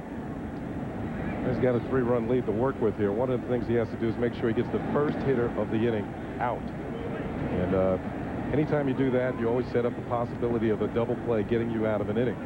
So I wouldn't, if I'm Marzano here, I would think he's going to throw me something other than a knuckleball. There it is. Yep. And it popped into right center field. Should be an easy time of it for Malavey, and it is for the first out. Well, we were talking about what might be going on out there in terms of a conversation on the mound between Piniella and Milacki. Let's listen in. What would you rather do here, Bobby? You rather walk this shot, or you pitch to Jose? What do you want to do? Well, I mean, I figure I can go after this guy here. Not right after him, but I mean, if I fall behind, then walk him. And I can chase. All right. You know what I mean? Okay. Knuckleball dancing away here as Soho goes ahead 1-0, but well, there you had it. What indeed they were talking about when Mo Vaughn was up there. Do you want to go at him or not? And there's the man who apparently made the incorrect decision, Bob Milacki. Well, he did say, though, if I fall behind, I'm going to walk him. He wasn't going to challenge him, but Mo Vaughn jumped on the changeup and hit it out of the park. It was a changeup that was up. Knuckleball gets away, and Soho's on base. It's the second man that's been hit by a Tim Wakefield fluttering special here today. Top of the order now, Joey Cora coming up. Now, if this is around 70 miles an hour, it does not hurt. Wakefield hit 9 batters last year, and I bet you all of them stayed in the game. I don't know. Yeah, I think that's a pretty good bet. Joey Cora's been on base a couple times, and he has scored the 2 Mariner runs. Ball dips right down. A ball and no strikes account to Joey Cora, very popular player here in Seattle. Does a lot of work in the community, making various appearances. Strong commitment to fans up here in the Great Northwest. 2 balls, no strikes account too. I mean, last year there was a local girls softball team was trying to raise money for tournament expenses. They wrote to all kinds of companies and philanthropists, but they got their money from Joey Cora, the Kitsap County Braves. Strike in from Wakefield that time, 2-1. All the money that he gets from making appearances, doing card shows and the like, he gives it all to charity every last time. The lovable little guy, Joey Cora, and he jumps on this one, but the center fielder Kyler racing on. He's got it one-handed. 2 outs now in the 5th inning, and Darren Bragg to the plate in a 5-2 game. Tim Wakefield coming off a complete game effort against the Oakland A's earlier on this road trip. There's Bob Milacki being a little bit reflective now about the changeup that was hit 409 feet officially into the 300 level at the Kingdome. That's a 52nd ball that's gone up there. Not this season. No, certainly not this, although the way the Mariners have been banging them out. They have about 20 years of baseball here. 52 times that's happened now. Ball, no strikes to Darren Bragg, and look out. Knuckleball seems to have a mind of its own sometimes. You know, we've had 2 and 2 nights. Griffey Jr. went up there last night. You know, the hitters nowadays, I think they're stronger. Everybody's talking about all the home runs. Guys work out with the weights constantly, almost every day. 2-1 the count now from Wakefield to Bragg. And that's a major difference between players now and players when I was playing. We usually did it in the offseason to get ready for the season, but once the season started, kind of laid out. We didn't work with the weights. 2-2. You know, they're also, I think, children of the video generation, too, Ken. They can go in, make an adjustment just from looking at their swing on videotape. And if there is something to fix, they can fix it up in a second. On deck. Well, they don't call him a kid much anymore, but he is still a kid. K.Griffey, 26. Aaron Bragg skies it in the left. Dwayne Hosey has it, and that's the inning. The Mariners going nowhere fast against Tim Wakefield. We go now to the 6th inning. And we'll see Tim Naring, who's already got a home run. It's a 5-2 game. How's your job? Great. There's still a lot of stress, though. You still getting those headaches? Yeah. Yeah, I actually went to the doctor. I thought they might be migraines. He said they weren't. He told me to take Tylenol, extra strength. Tylenol? Not some prescription. The Tylenol works great, Dad. More than aspirin, more than ibuprofen. For headaches, doctors recommend Tylenol the most. You should have come to work for me. 5-2 ball games. We get to the 6th. We tuck ourselves in, get all set here as Tim Naring comes up. Kids having some fun. Future masher here at the Kingdome. Balls have been jumping out of here in this series. Red Sox hit 4 home runs on Thursday. They hit 3 yesterday. They've got a couple here today. One of them by Tim Naring, who eyeballs the strike. From that man, Bob Malacky. And only one of the runs earned, as you see, because of that error by Court.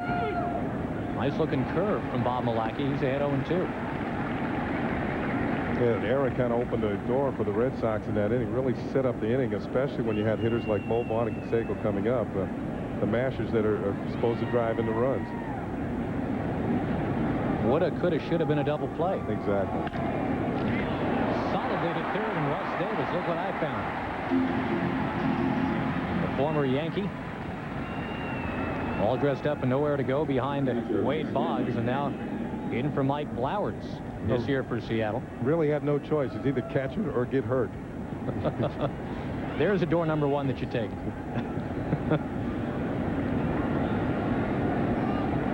Now we'll talk about another former Yankee, Mike Stanley.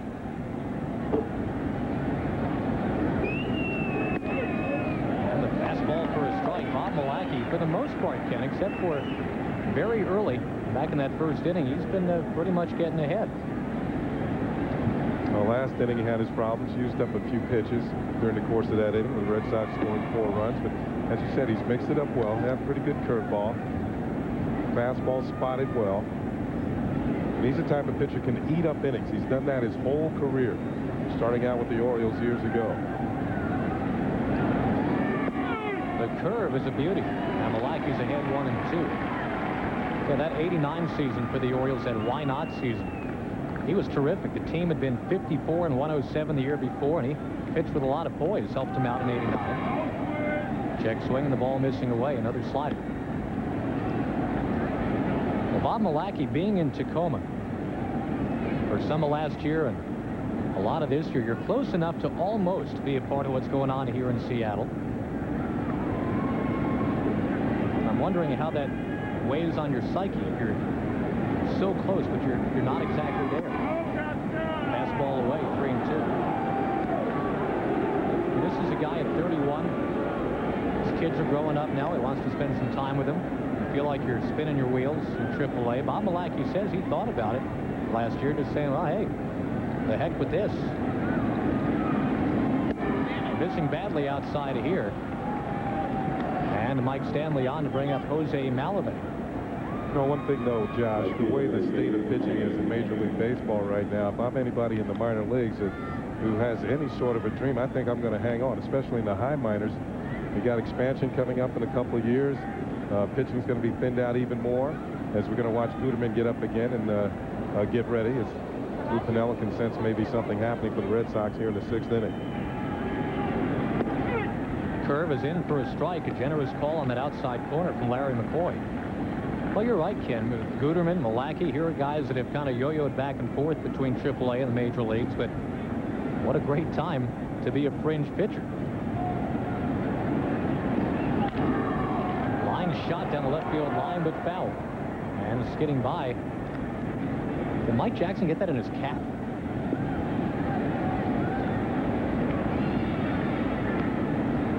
Well, actually, that's Solomon Torres. Oh, that's Torres over there. Was I right about the cap? Well, I'm not so sure. But he does have the ball. We know that. Are those sunflower seeds in his left hand? Well, again, Malachi missing away, but this time on 0-2, wasting one to Malavey. And he has told the Boston Red Sox media it is Malavey. It was Malave down at Pawtucket for a year and a half.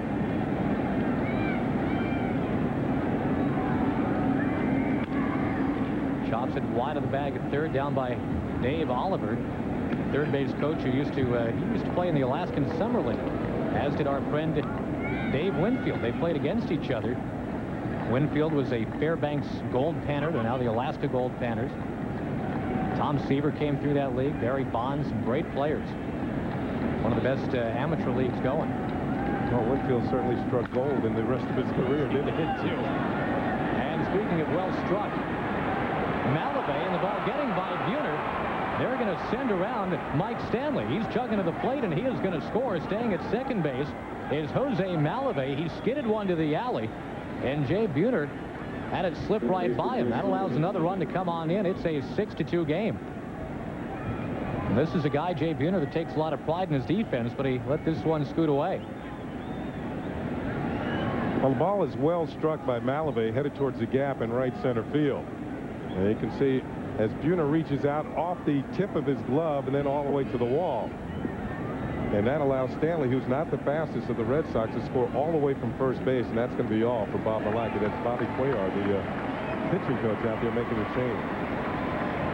Well, Malachi, who lasted 3 1/3 against the Red Sox last time, gives his team 5 1/3 this time. He leaves down 6-2. Lee Guterman will be coming on. K.Griffey Jr., athlete. Hey, Nick, finish. This is a Griffey for President commercial. Buy me some peanuts and some Cracker Jacks. I don't care if I never get back. Let me root for the home team. If they don't win, it's a shame. For it's 1, 2, 3 strikes, you're out at the old ball game.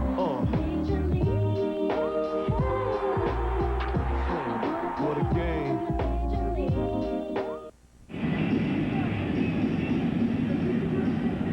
Ball game, and Lou Piniella there to your left. Bob Malachi sitting right there. They've got to at least keep in mind that, hey, they were down 4 runs yesterday, came back to win. But if they're going to have a chance to come back, Lee Guterman's got to give them a solid performance right now. He's on to try to take care of the lefty, Bill Selby. And the one outing so far since coming up from Tacoma, as you can see, it did not yield great results for Lee Guterman, a veteran. 6'8", 230 pounds. Well, not the tallest lefty that hits the mound here usually in Seattle, but Guterman kind of falls into the same range that Malachi does. As we watch him, veteran pitchers who up and back and forth between the minors and the major leagues. And as we said, with the dearth of pitching in the major leagues, you want to hang on. You can get back with any team, not just coming up with the Mariners. Everybody's looking for pitching. Bill Selby with a couple of base hits today, and he's looking at a runner at second base for him right here with one away. Breaking stuff from Lee Guterman. We'll see a lot of that. He's mostly a sinker ball pitcher. Here's your base runner, Jose Malavey, who doubled in a run. The young guys, Malavey and Selby, playing very well for the Red Sox on this trip. It's been a long trip, too. Guterman missing away, falls behind 2-0. You got a switch hitter on deck. And another one to follow. Dwayne Hosey's in the hole.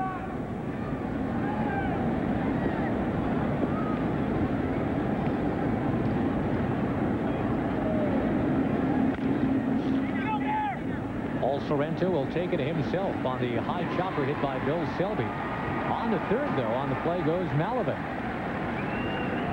And we'll take a look here at why Lee Guterman is in the game in the first place. A turning point to this point in a 6-2 ball game. Here were 3 of the 6 runs for Boston. Well, there's the high changeup, a hit deep to right field into the seats, and as you said it, Vaughn's ready to go up there again. Look, got a bat in his hand, as all good hitters will. Breaking stuff missing in to Milt Tyler. You talked about it earlier with that bat.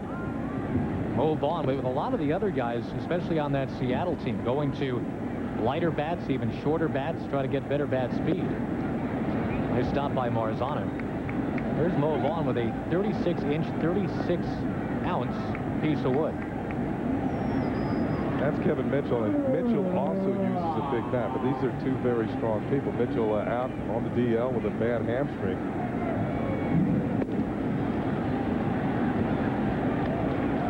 Well, Lee Guterman falling behind yet again. He's 3-0 on Milt Kyler with 2 away. In a 6-2 game, but again, the Mariners came back from 4 to win yesterday. Very high with the fastball that time on 3-0. So now runners at the corners, and Dwayne Hosey up to the plate. He has been on base a couple times and scored today. Mentioned Guterman's job is to try and shut down the Red Sox from here. Maybe would think more of doing his job, because the last time the Red Sox won a game in which they didn't score 10 runs was May the 17th. They've had to score at least 10 runs to win a ball game since that date. That's incredible. Yep, that shows you what type of pitching the Red Sox have been getting lately. 5 consecutive balls thrown here by Guterman. He's 1-0 on Hosey, missing badly that first time. Runners going from first. And a foul ball clipped off towards the dugout on that first base side. There's Kevin Kennedy trying to send out. There you see it to Dave Oliver, who will now in turn give the sign to both the base runner and the batter. Figure a little hit and run here, maybe?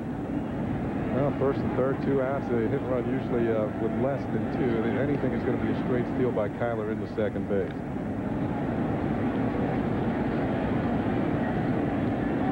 Try and steal one more run this inning. Usually managers do that when the batter at the plate has 2 strikes on him. They've got him picked off.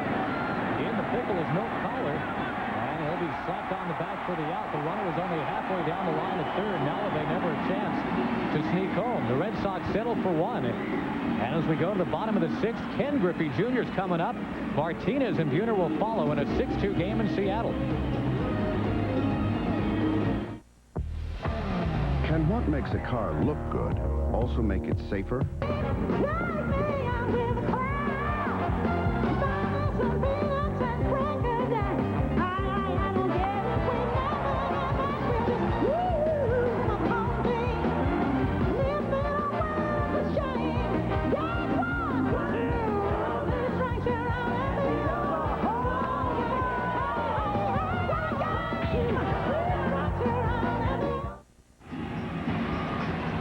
Well, you figure if anybody can ignite a comeback rally, this guy might be able to say something about that. Ken Griffey Jr. leads off. He's knocked in a couple of runs.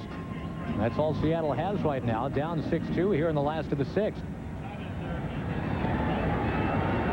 A terrible wrist injury last year cut the season short. Now he's healthy. He's starting to rake again. He looks at a knuckleball high. Well, he had a stretch where he hit 5 home runs in 6 ball games. Waits on that one, watches it all the way on the glove for a strike. 1-1. What was the Friday before Memorial Day last year that wrist injury came down? Shows the bunt and takes 2 low. Well, Tim Nearing, the third baseman, might have been in another time zone, and he's moving back to the position that he started, so he doesn't really believe that Griffey's going to bunt. And you know what? I don't either. Let's just try to draw him in. This one drawn out towards the wall in right field, and high off of that wall, bouncing by Malavey. As it rolls on the carpet, Griffey rolls into second base. He's got the leadoff double, and indeed getting him going.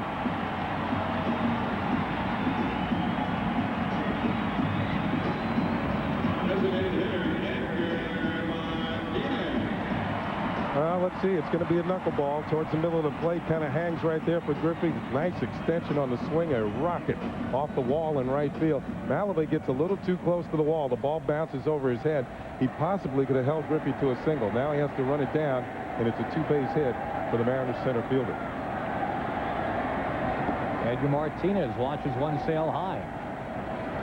A crowd of 34,822 watching on here at the Kingdome today. The first Saturday afternoon game they've had here in 19 years. Another floater missing up and away, and this is not a guy you want to fall behind 2-0. Gaudy numbers for Edgar Martinez.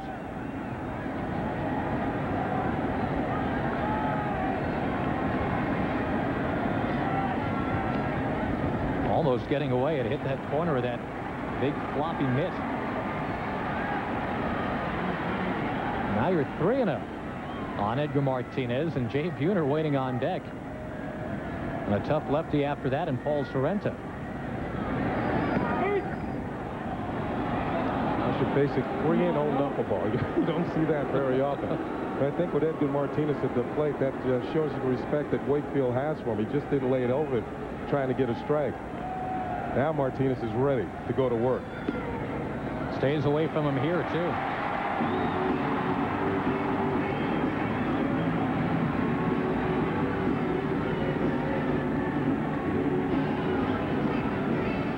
We have today's Men in Trivia question for you right now.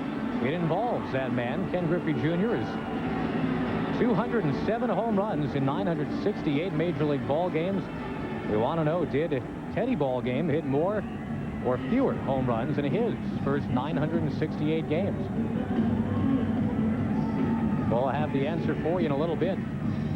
They're meeting about it right now. They're taking a poll out there on the mound. Sammy Ellis, a former Mariner pitching coach, out there to have a word with Tim Wakefield. We do get action in the Boston bullpen as Kevin Kennedy sweats out a 6-2 game with the tying run now on deck.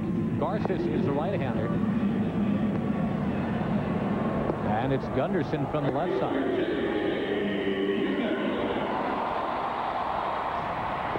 2 on and nobody out here in the last of the 6th inning.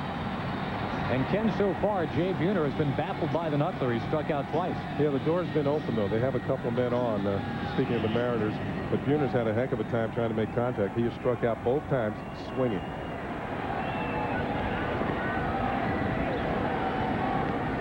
Knuckleball high.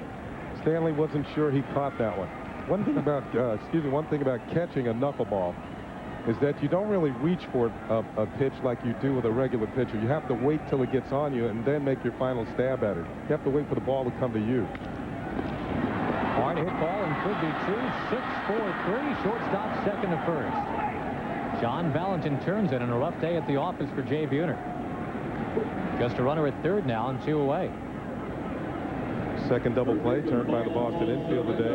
After the second inning, they got one turned that helped Wakefield get out of a possible jam.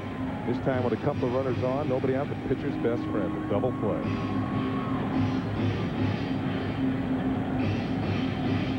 Certainly that helps Wakefield if he wants to stick around and be a part of this game to its end. If he can roll past P.Sorrento here, you figure he comes right back out to start the 7th.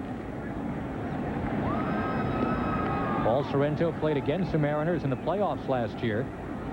Had that 25 home run season for Cleveland. They let him go as a free agent. And that one is let go. Quite a ways in a left center field. A long run and a leap. And Hosey couldn't get it. A run comes in. Posting in a second base calls P.Sorrento. And hey, the Mariners back to within 6-3. It was lovely to look at. Hosey with an acrobatic over-the-shoulder attempt at that one, but it rattled right out and fell down on the warning track. Well, Hosey with a long run trying to close the gap in left center field. Watch the ball break off of his glove with the leap. Oh, in and out. Just kind of spun around the pocket of his glove and came out. Kylie comes up with it. P.Sorrento to a 2-base hit, but the Mariners pick up an important run as they close the gap.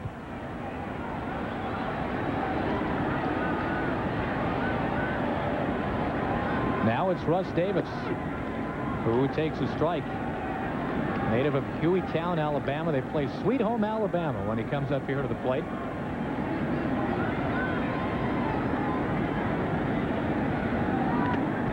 Flipped right off of the catcher's mask that time with a hard swing. Mike Stanley already shaken up earlier on this road trip, remember, when he was hit in the head by a pitch when the road trip started in Anaheim. And like all catchers and umpires do, they check the mask after it takes a shot.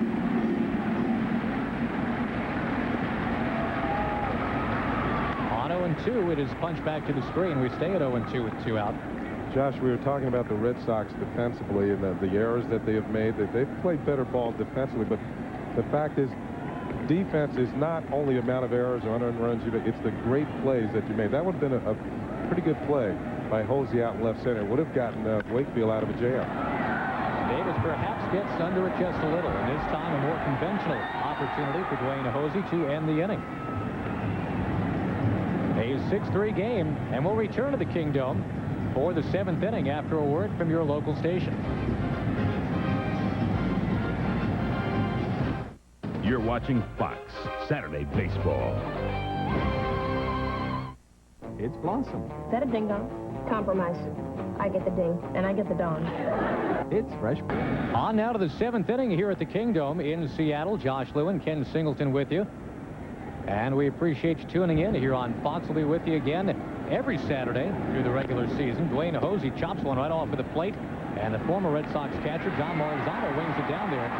We are now ready to check in with Chip Carey in Hollywood. He's got an update of the Mets and Dodgers. Chip? Okay, Josh, those Mets starting to make some contact with the Tom Candiotti Butterflies up there. Roberto Pettagini filling in for an injured Rico Brogna drives in Jose Vizcaino with a single. That ties the game 3-3. Chris Jones doubled home another, so it's 4-3 Mets in the 7th. All right, Chip, thanks. And you see John Valentin in there now here. You know, Tom Candiotti had a knuckleballer wearing number 49 in that game. We had a knuckleballer here wearing 49 in this one. Tim Wakefield for the Red Sox. And a knuckleballer who recently retired, Charlie Huff. Last club he was with was the Florida Marlins. The number he wore for many years was number 49. I guess it has something to do a union within a union. John Valentin looks at a fastball low. We got to get Steve Sparks to call his union rep. He wears number 50 in Milwaukee. Has he not been briefed? Did he not get a memo? Maybe it was handed out already.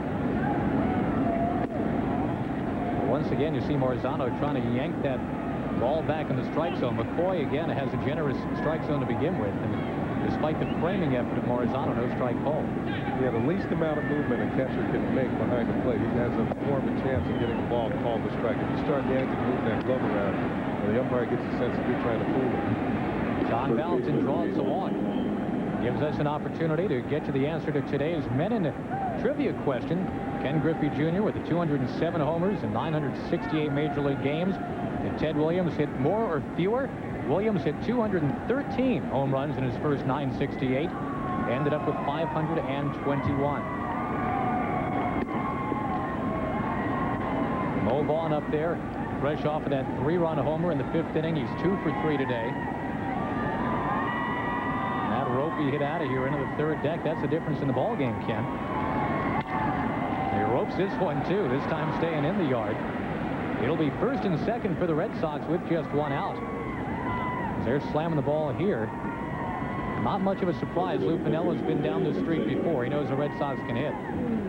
Well, Mo Vaughn with his 3rd hit of the game, and all 3 of them have really been hit hard, including the home run, of course. And here's another pitch. And you got to figure with a left-hander out there, he's going to throw him a breaking ball. Try and get him out with a breaking ball. He hung it. Mo Vaughn turns on it.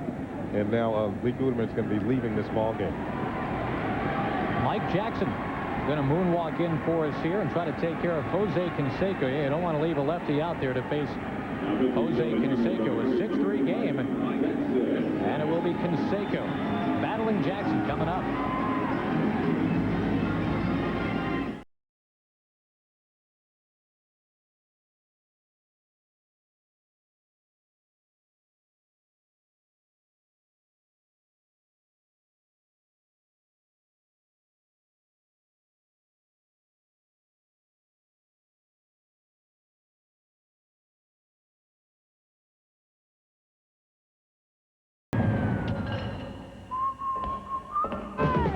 Mug root beer. The foam goes straight to your brain.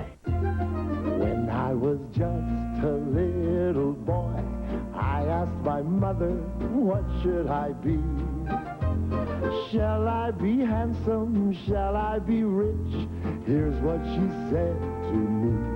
Que sera, sera. Just because your dreams have been crushed doesn't mean your boys have to be. 100% cotton, cut for comfort. Fruit of the Loom. Really, really comfortable underwear. You can just pick up a Napa part and feel the quality. When you look at the price, feels even better. Pick up your share of quality products at Napa's Red, White, and Blue sale. With Napa Motor Oil, only 89 cents a quart. Contoured-style bug shields for a low $29.99. And a combo pack of no-touch tire and wheel cleaners, just $2.99 after rebate. So come, save some green at Napa's Red, White, and Blue sale. America running. Sunday, June 23rd, a one-of-a-kind international sporting event. Join John Madden, Terry Bradshaw, Howie Long, James Brown, Matt Millen, and Kevin Harlan for World Bowl 96. NFL-style action. American players from Europe. The championship of the World League on Fox. Well, the Red Sox trying to put the Mariners away here in the 7th inning, but not if Mike Jackson has anything to say about it. A guy that throws very hard, Ken Singleton. This is a guy that he'll throw out the slider there, too, but for the most part lives and dies with that fastball. Good fastball, excellent slider, one of the top sliders in the baseball. 1-1, 5.56 ERA, 23 games out of the bullpen, and one save. The guy who picks up most of the saves here in Seattle, Norm Charlton, the left-hander, who throws equally hard as Mike Jackson. Tough assignment here, 2 on, just 1 out. We're in the top of the 7th, and Jose Canseco up there. Jose 1 out of 3 today. In for a strike. Mike Jackson starts off. Jose Canseco, well, doesn't apparently like that call a real lot. Pondering that call right now. Originally a 15th round draft pick by the Oakland A's was Jose Canseco. The Major League Scouting Bureau hadn't turned in a report on him, and the A's were convinced that no one else had either, so they just bided their time. Took him with pick number 280. That's panned out fairly well. Well, it's interesting you mention that because the draft is coming up Tuesday, and sometimes getting those latter rounds, and some people are drafted, just ahead of cab drivers and friends of family and things like that. They turn out to be pretty good ball players. Mike Piazza, 62nd round draft pick. Guys like Mattingly and Hershiser went late. Sandberg. The 0-1. Bouncing ball and ranging over there is Soho. He's going to go near third, and they got him barely. Well, Russ Davis was spectating on that play. He had to hustle over there as Soho's momentum was carrying him towards the bag, and it was like a little light bulb went on in front of Russ Davis's head. Oh, I got to get over there. Well, good play by Soho, realizing it was going to be a tough play to go to his left. So he goes with the flow of the ball. You can see Davis, he should have been going to the bag to begin with. Instead, he has to make a much more difficult play by tagging Valentin out at third. Well, and the force is on, too, so really all he has to do is get over there and be on the bag for that. So now Mo Vaughn down there at second. Here's Naring. And the slider away. Naring with the home run back in the second, got the Red Sox going. They're leading 6-3 here in the top of the 7th. 2 on, 2 out. Slider again in the dirt. This is Mike Jackson's second go-around with the Seattle Mariners. He was back here in 1988, 89, and 1990, and on into 91. Then he went over to the San Francisco Giants, and he was part of a big deal. 3 pitchers to the Giants for 1 player. Slider away, and who might that player be? That player is here today. He's sitting on the Boston bench. He's on the DL. Kevin Mitchell. You had to narrow it down after you said DL. I could be about a half a dozen guys, but you saw the big guy there in the middle. 3-0 the count. And a strike. Apparently, Tim Naring wasn't a real big fan of that, but he'll hang around to see another pitch. We'll take a look at it again. Well, here's the 3-0 pitch, and maybe it was a little bit low, but Larry McCoy's going to keep this game moving around. And Naring's going to, you get a pitch like that called on you, maybe you can get a better pitch to hit on the next one. Crunches it out towards center field. Griffey coming on. Griffey. And that saved him from having to face Mike Stanley with the bases loaded. Stanley deadly with the bases full, but now Mariners won't have to worry about that. We stay at 6-3. We'll see Marzano, Soho, and Cora coming up for Seattle. We're at the stretch.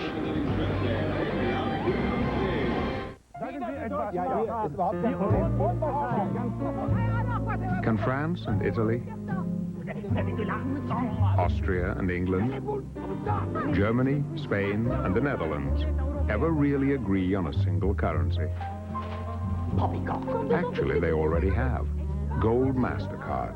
It's accepted at more cash machines than any other card. MasterCard. It's smart money.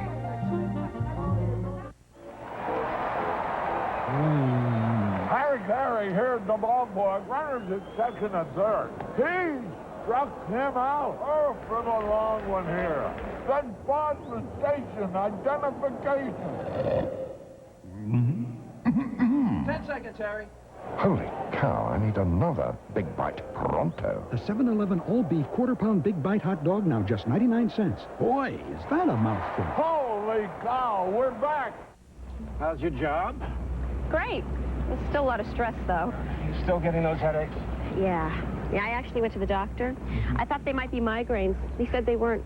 He told me to take Tylenol, extra strength. Tylenol? Not some prescription, huh? The Tylenol works great, Dad. More than aspirin, more than ibuprofen. For headaches, doctors recommend Tylenol the most. You should have come to work for me, Julie. Oh, sure. No stress there. Tough athlete's foot, cure it the way doctors do. With the same unbeatable medicine they prescribe time and again.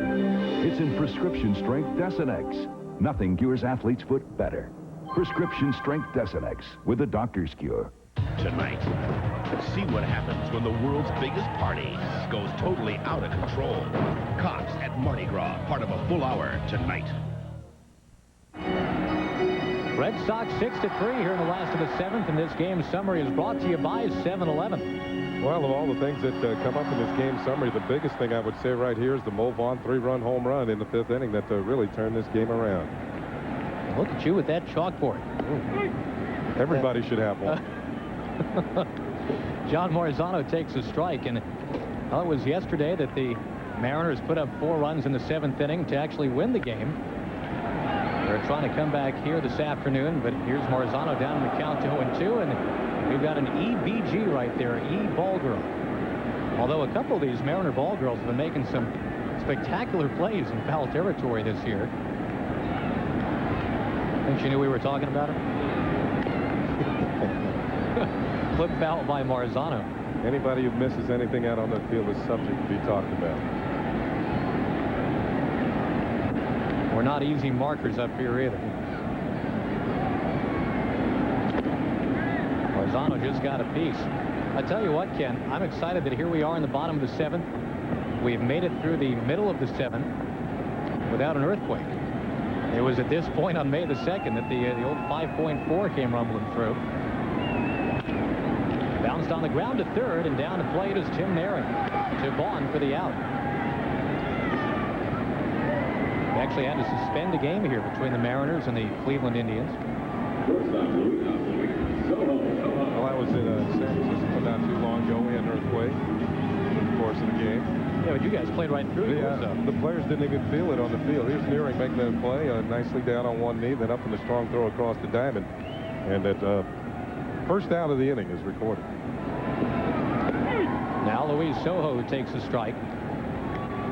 We talked about how Sojo has kind of passed the baton to Alex Rodriguez at short. Ken, here's a pitch to Sojo, and he chops at it, deflected perhaps, into center field. Luis Sojo is on. To bring up Joey Cora, who's had himself a nice day. We'll take a look at this. As Sojo guides it up the middle. So kind of a tomahawk chop at it, too. Well, one of the reasons this is a base hit, as you said, the ball is up the middle, but Valentin is playing him to pull, thinking if you're going to pull a knuckleball, it's not a very fast pitch. Instead, the ball bounces over the mound in the center field for a base hit. Well, Kevin Kennedy marches out there because you've got a parade of lefties coming up. Cora actually a switch hitter, but then Bragg and Griffey. And certainly not impossible that we'd see the left-hander at this point, Gunderson. Actually, it's Stanton out there now. We would see Stanton, and it is Mike Stanton who's getting the call. So Wakefield leaves with an out here in the seventh inning. He is on line for the victory. It would be his second in a row. Now it's up to the former Atlanta Brave. Speaking of the tomahawk chop, Mike Stanton's going to come on in there with a 6-3 game going on here in the last of the seventh inning.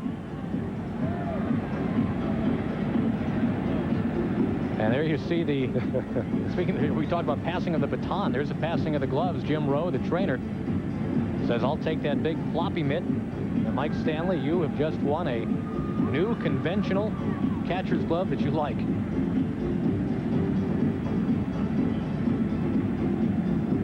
Well, he's waiting for Stanley to come back off the mound. He's out there talking it over with Stanton as to what they're going to be doing with these next few hitters. Stanton will get the glove from Jim Rowe in just a second.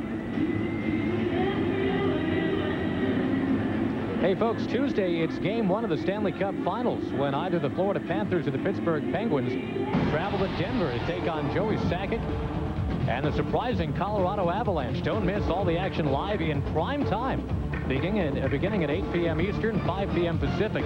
It's right here on Fox.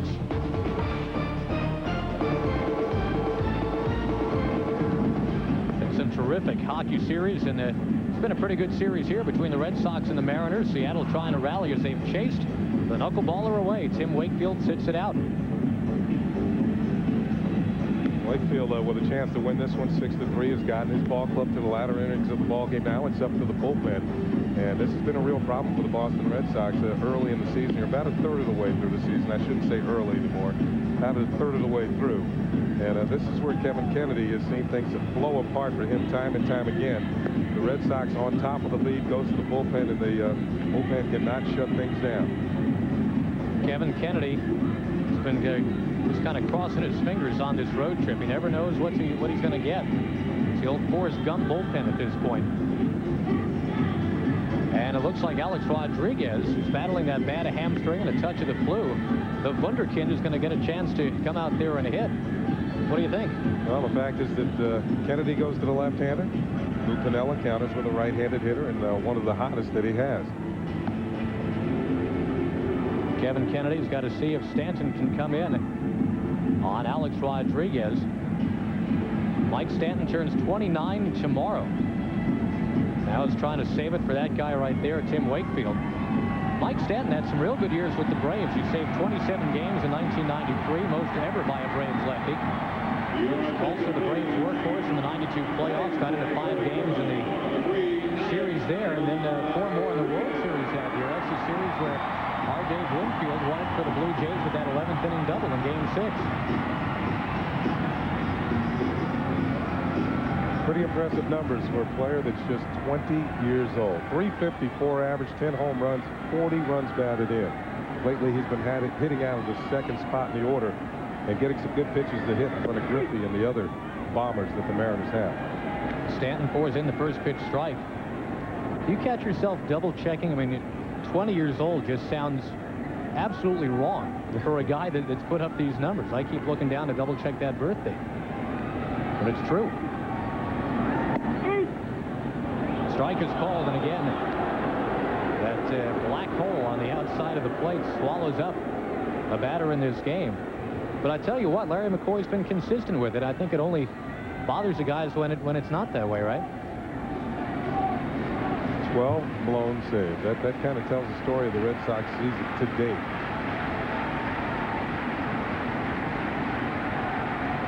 One on, one out, and Rodriguez goes down swinging. 3 and out. Mike Stanton just blew it right by him. And that's one thing that Rodriguez is not really used to doing yet, is pinch hitting. No, not at all. He's been an everyday player throughout his brief career, even in high school. Here's a pitch and blows him away. Mike Stanton, for years, was called on by Bobby Cox in Atlanta to try and get the third out, but with the emergence of Mark Wohlers the last few years, Stanton was not used in that closing role, more in the setup role. And now the same role he has over here for the Boston Red Sox. We'll get another pinch hitter here. They don't want the lefty Bragg coming up. Brian Hunter would make sense. Big game Hunter, they used to call him, when he and Mike Stanton were together with those Atlanta Braves. Hunter also spent some time in the National League with the Cincinnati Reds, and now over here with the Mariners, and coming off the bench and occasionally playing first base when Sorrento is out of there against a tough left-hander. Well, Wakefield hoping that Stanton can hold the lead. Again, a look at the Fox box. There's a man on first in the situation here. That little red dot on the first base bag. And there he is in the person of Luis Sojo. I always thought he was bigger than that. Brian Hunter's put up some nice numbers here in a limited role. Started this year at Tacoma. And you can see, especially with all that National League time, he's got pinch hitting experience and has gone deep 3 times. Looking to keep the inning going here in the last of the 7th, and a fastball away. Well, I tell you what, even though Kevin Mitchell's on the DL right now, he's going to get into this game one way or the other. We talk about him in reference to Brian Hunter. They're cousins.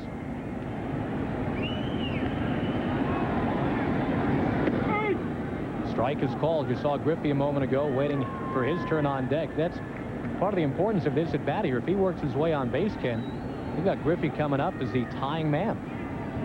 In that situation yesterday, he did tie it up. He went deep. I made it 5-5. The 1-1. Took a big rip at a high fastball. Stanton with the good fastball, also a good slider. The starters usually have 3 pitches, maybe 4 they can work with. The bullpen, you can get away with 2. A good fastball, good slider. And if you really have an outstanding fastball on a particular night, you can get away with 1 pitch. Former Brave to former Brave, and it's punched back to the screen. Stanton's got that herky-jerky kind of short-arm delivery, and that fastball really dart and dive when he's in sync. Even now he's getting him up. He's getting very much ahead here of Brian Hunter.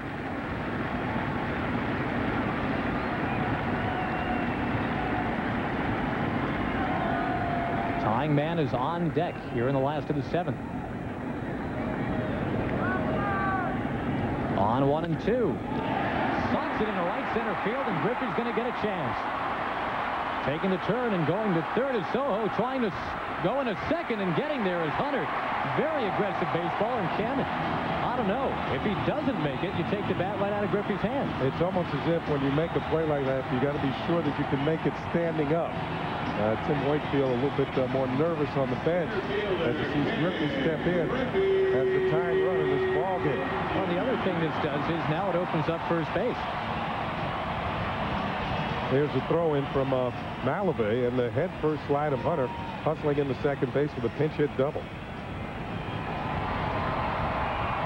Well, and Stanton knows by making that mistake, he's got to face the wrath of Ken Griffey Jr. He's up there as a tying man as a crowd of nearly 35,000 comes to life.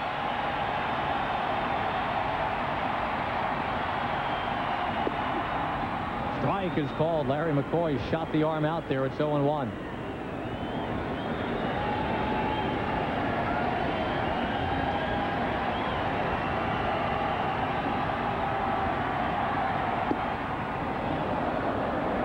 There's that fastball inside that you were talking about earlier, that some scouts feel that's the way you have to get Griffey out. Jam him with the fastball, and you really have to have a good one, though, if you come in there. You got to have a plus fastball to do that. And Stanton has shown that here early since he's come on. 2 strikes. And we stay at 2 strikes. Foul ball nailed just up to our left. No, Ken Griffey, against left-hand pitching, he's actually very good. And they say part of the reason for that, Griffey will tell you part of the reason for that is he grew up taking batting practice off his dad, who was also a left-hander. So just taking a hacks growing up as a 5-year-old, 8-year-old, 14-year-old, he was virtually always facing left-hand pitching. One thing he does very, very well, he hangs in there. He drives that front shoulder towards the pitcher. Strike 3 called. Painted on that inside corner. And Ken Griffey Jr. does not come through. What a job by Mike Stanton. Tim Wakefield says, thank you. Woo. 6-3 game heading to the 8th. Naring coming up.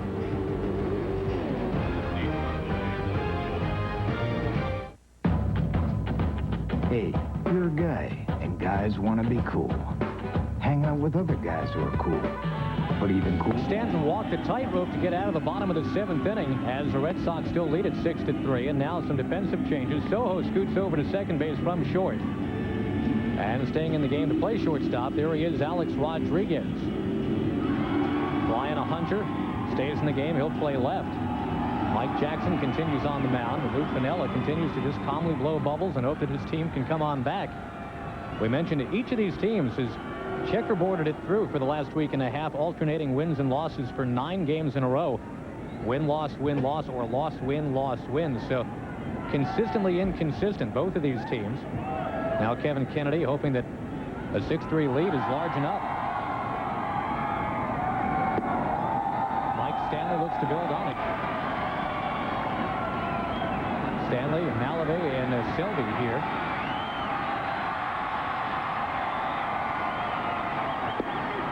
Mike Jackson deals it in for the strike to make it 1-1.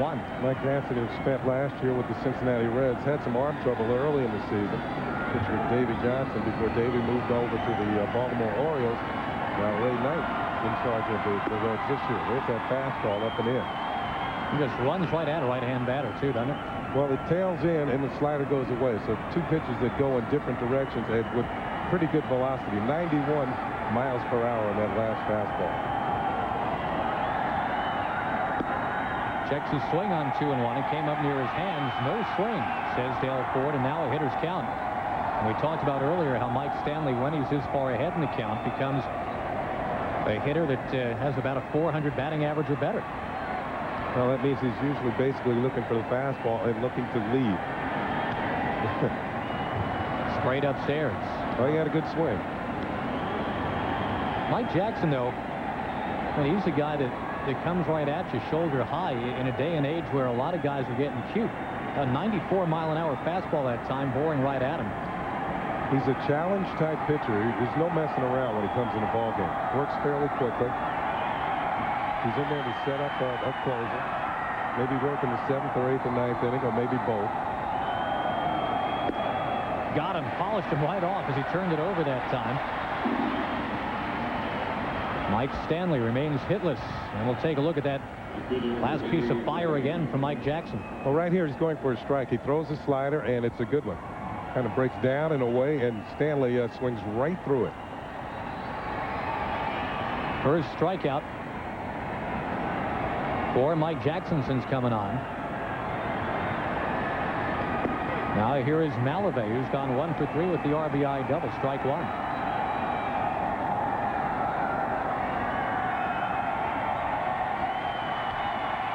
Got a piece. 2 strikes to count. Jose Malavey, a guy that's going to hit some home runs. Mike Stanley, a guy that right now is looking to strap it back on. Exactly. When you're a catcher, you can't afford to think about your last out. You got to think about what you're going to do when you're behind the plate and how you're going to get the next hitters out.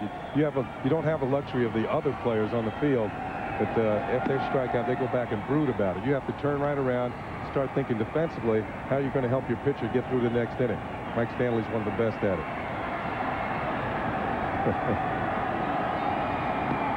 Up and in, and Malavey swiveling out of the way. Did it hit him or did it not? Malavey's not making any motion like he even wants a part at first base. Came right at Jose Malavey, but apparently hit the catcher's glove first. That's one of those running fastballs that we talked about. Does it hit him or does it hit the bat?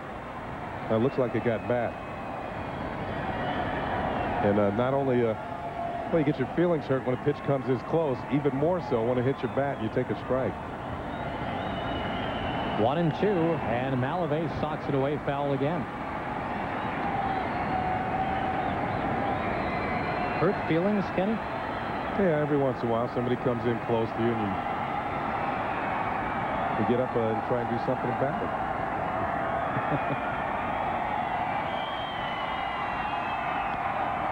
Another foul ball sprayed away by Malavey. He's had a couple nice at-bats in this game.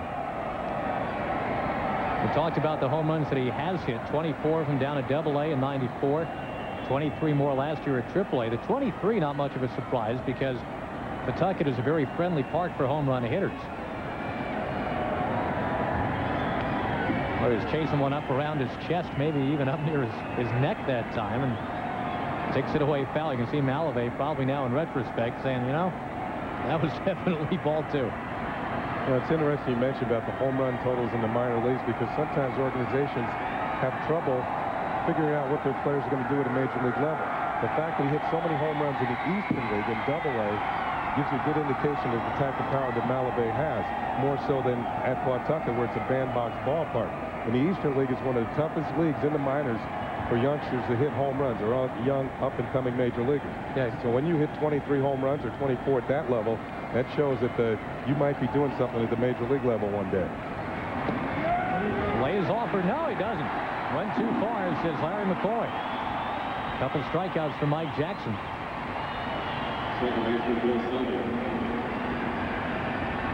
And Mike Jackson's put-away pitch is the slider. Here it comes again. See the tight rotation down and away. Wasn't even a strike. Malave commits, and that is number 3 on it. And Marzano followed the flight of that baseball very well, knowing the repertoire that Mike Jackson has. He was ready for that ball to sail away. This one sails in on Bill Selby. They try to back him off the plate. The rookie's 2 for 3 today.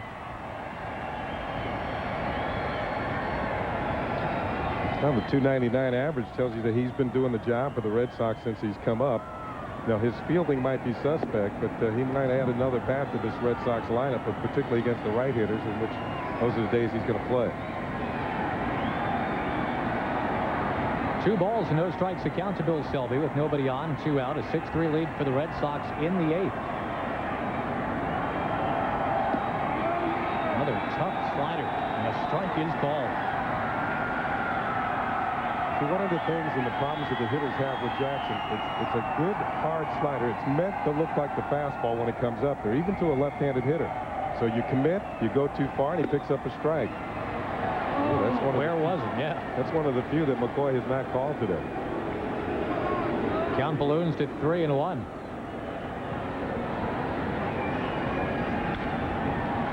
Bill Selby in the air to center field for Griffey. And a 1-2-3 inning here in the top of the 8th. Seattle's going to come up.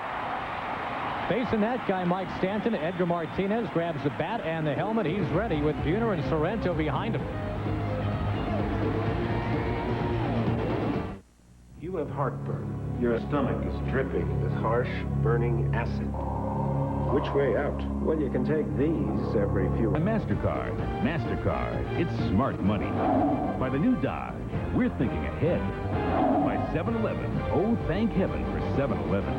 And by Zantac 75. The final word in acid relief.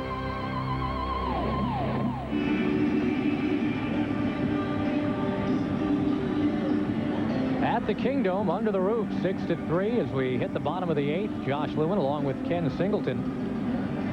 15 hits in this game, and comparatively, it's like nothing. First 2 games of this series, and a 3-game series between these 2 teams back in Boston. Kevin Kennedy watched it, as did a lot of Red Sox fans. The baseballs were flying around at Fenway, too.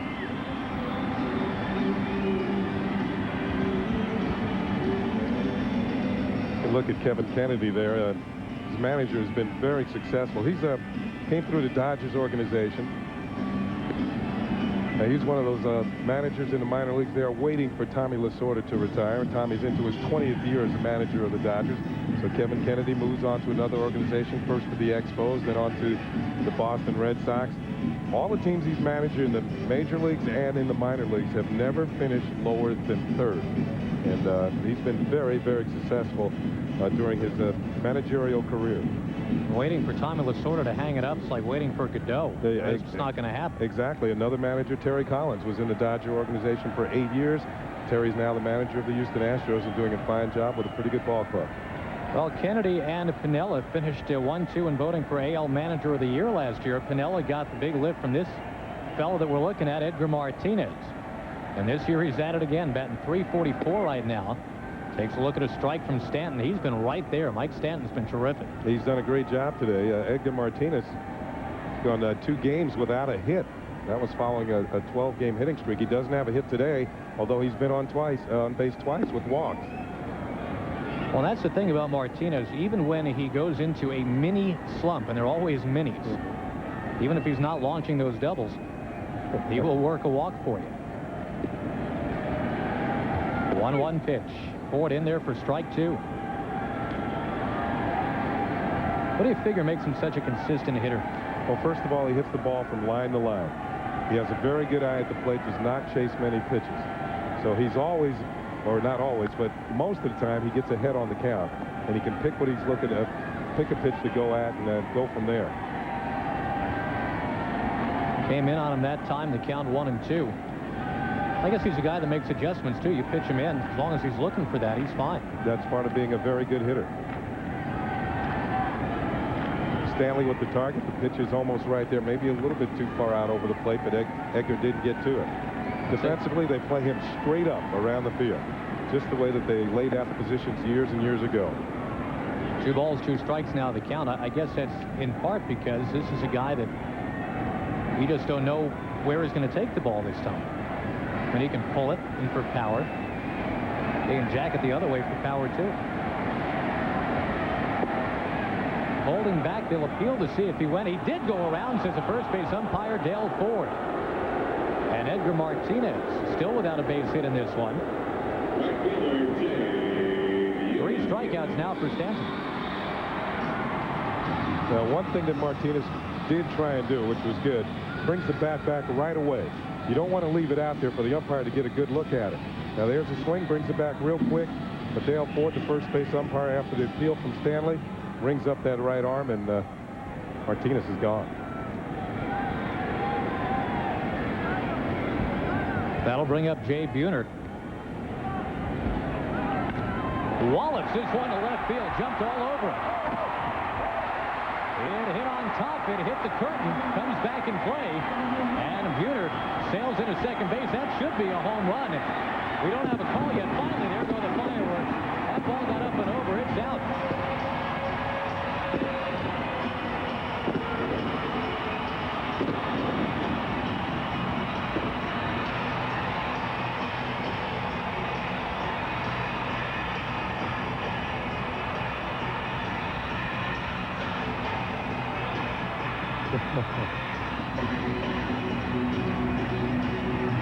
Well, this kind of sets off things here in the Kingdome. I think all Buhner had to get was Wakefield out of the ball game. Watch this. It's going to hit on top of the fence and then go over. It is a home run. Yeah, but it hits that curtain, it's out, and it hit the curtain before the top of the wall. But the umpire, Jim Evans, and Chuck Merriweather, both out there in second and third, they didn't acknowledge it. It was a home plate umpire, McCoy, who finally whirled that finger in the air, signaling that that is a home run. And for Buhner, it's number 19. Batting for Toronto, number 8, Rich Amaral. J.Buhner, watch him as he gets to second base. He's saying, hey, wait a minute, look. I'm telling you, it was out. There we go. Hey, I know my Kingdome. I play here 81 times a year. Bone's home. A 359-foot home run for the man called Bone. Here's a pinch hitter, Rich Amaral, in there for P.Sorrento. They get a righty up there to face Mike Stanton. It's 1-0. I guess Amaral is the answer to Dwayne Hosey as far as spending time in the minor leagues. 10 years in the minors. That's persistence. That's a rifle shot at short, but there's Valentin to make the play for the second out in what is now a 6-4 game. You like to see a guy like Amaral get a chance. A lot of stickers on the suitcase. Could have been very easy to pack it in. Here's a line drive off the shoe tops of the shortstop, John Valentin. As he hauls it in, he holds it up for the umpire to see, makes the call, and that's out number 2.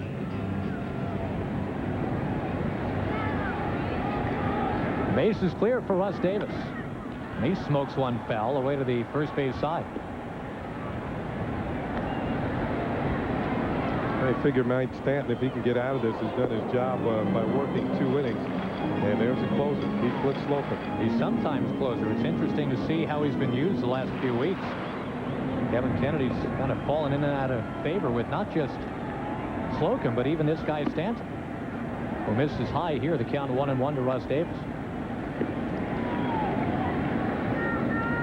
Whitey Herzog used to say, be a good manager, successful manager, give me a good sense of humor and a good bullpen. Fastball away, the count 2-1. Well, Kennedy's got the sense of humor, though that's been pushed to the limit this year, too.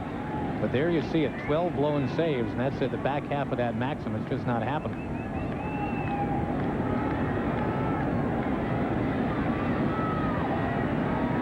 The 2-1 to Davis. In the air, and well, and long, and see ya!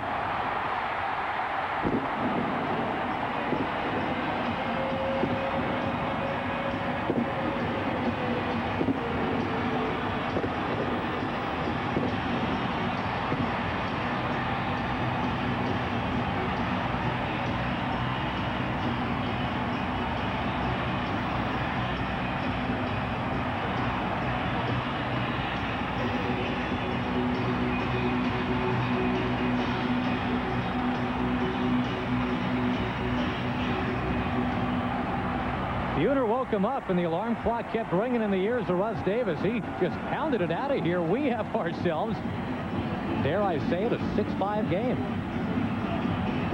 Well, Stanton will give way to Slocum here. Slocum is going to have to work more than just the 9th inning. John Marzano due to come up. Heathcliff Slocum coming on.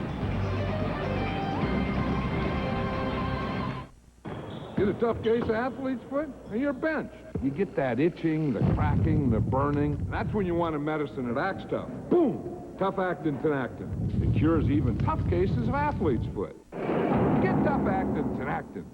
Game 22-10 about to start, and everyone's still wondering, where is Cal Ripken Jr.? Could this be the end of the streak? What could possibly keep him from taking the field? Introducing the Major League Baseball Collector Series phone card from 7-Eleven and Classic. Okay, kids. Once upon a time, in a faraway land, there was a beast. A collection of 15-minute prepaid 7-Eleven phone cards that can save you up to 50% on long-distance calls, so you can really talk up a streak. How long will they hold this game? I don't need... Come those upstart Mariners yet again. They have rallied for 2 in the 8th, and now John Marzano up there against this man, Heathcliff Slocum. He was a National League All-Star last year. Marzano fights some foul, strike one. We'll take a look at the home run that made it curtains for Mike Stanton. Russ Davis to the opposite field. Pitch out over the plate and a connection by Russ Davis to the opposite field. You know, one thing here about the Kingdom, the gaps are not very far. It doesn't take much to get one out. I always felt all you had to do was get one out of the air and keep it away. Get one into the air and keep it away from center field. The slider missed. It's now 1-1. Russ Davis, a very quiet kid, soft-spoken. 2 balls and a strike to count to John Marzano, the former Boston Red Sox catcher. Caught a Roger Clemens shutout in his big league debut. Before too long, he was Clemens' personal valet, his personal catcher. Rip and a miss. And Slocum, he's got some movement on just about everything he throws. Yeah, he does have some good stuff, but lately he's not been getting it into the strike zone with any consistency. You mentioned he made the All-Star team last year as a member of the Phillies. Really had a great first half, but his second half he was not quite as effective. In the air to center field, here comes Milt Kyler. And we will play the 9th inning in a 1-run affair. 6-5 our score. The Mariners right back in it.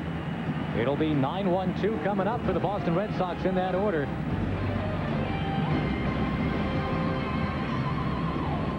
This is about the virtual office, about breaking... Lou Pinella's Seattle Mariners have fought back to make it a 1-run game as we enter the 9th. And a new left fielder, Rich Amaral, stays in the game and will play out there. That'll pinball Brian Hunter over to first base. You see him stretching, getting ready. And a new pitcher out there, too. Rafael Carmona comes in. Boy, Mike Jackson did a nice job. Retired the 5 guys that he faced, but now it's Carmona to face first Milt Kyler. He's had a real nice series. He's been on base a couple times today.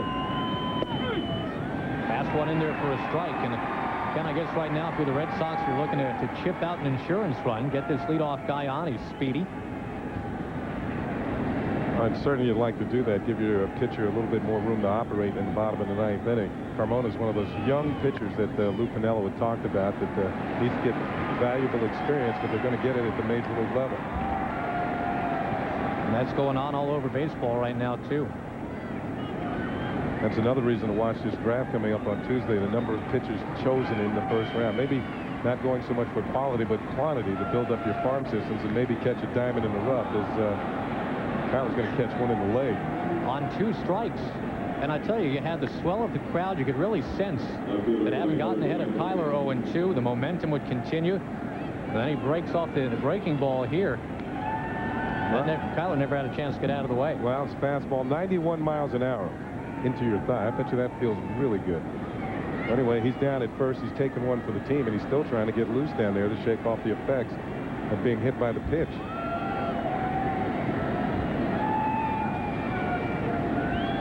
A pitch in the 90s that went right at Milt Kyler. Now, how do you play it, Ken? You figure Hosey coming up there, a halfway decent bunter. Do you play for the 1-run here?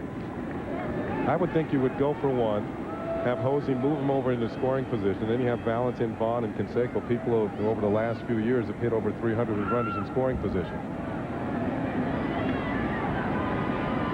Well, the third baseman, Davis, drawn in slightly. He's thinking about the bunt. And there it goes up near the mound. Almost got by Carmona. And a meeting over there at first base before Hunter finally decides that he will be the man to stomp on the bag. The runner moves along to second base, 1 out. John Valentin coming up. At the conclusion of today's game, Ken and I will be selecting the Chevrolet Player of the Game. And we can't cast our ballots quite yet. The Mariners in the bottom of the 9th will have some boppers coming up if the table setters do their job.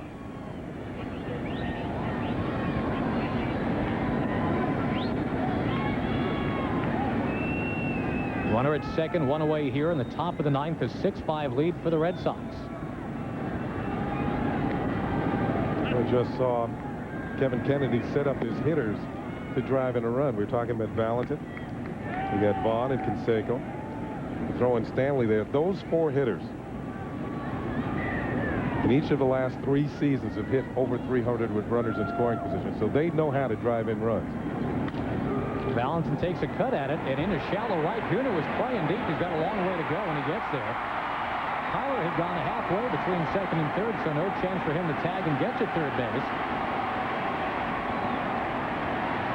So they've gotten part of the Seton Hall Pirate connection. Now Mo Vaughn is going to come up as the back half of that.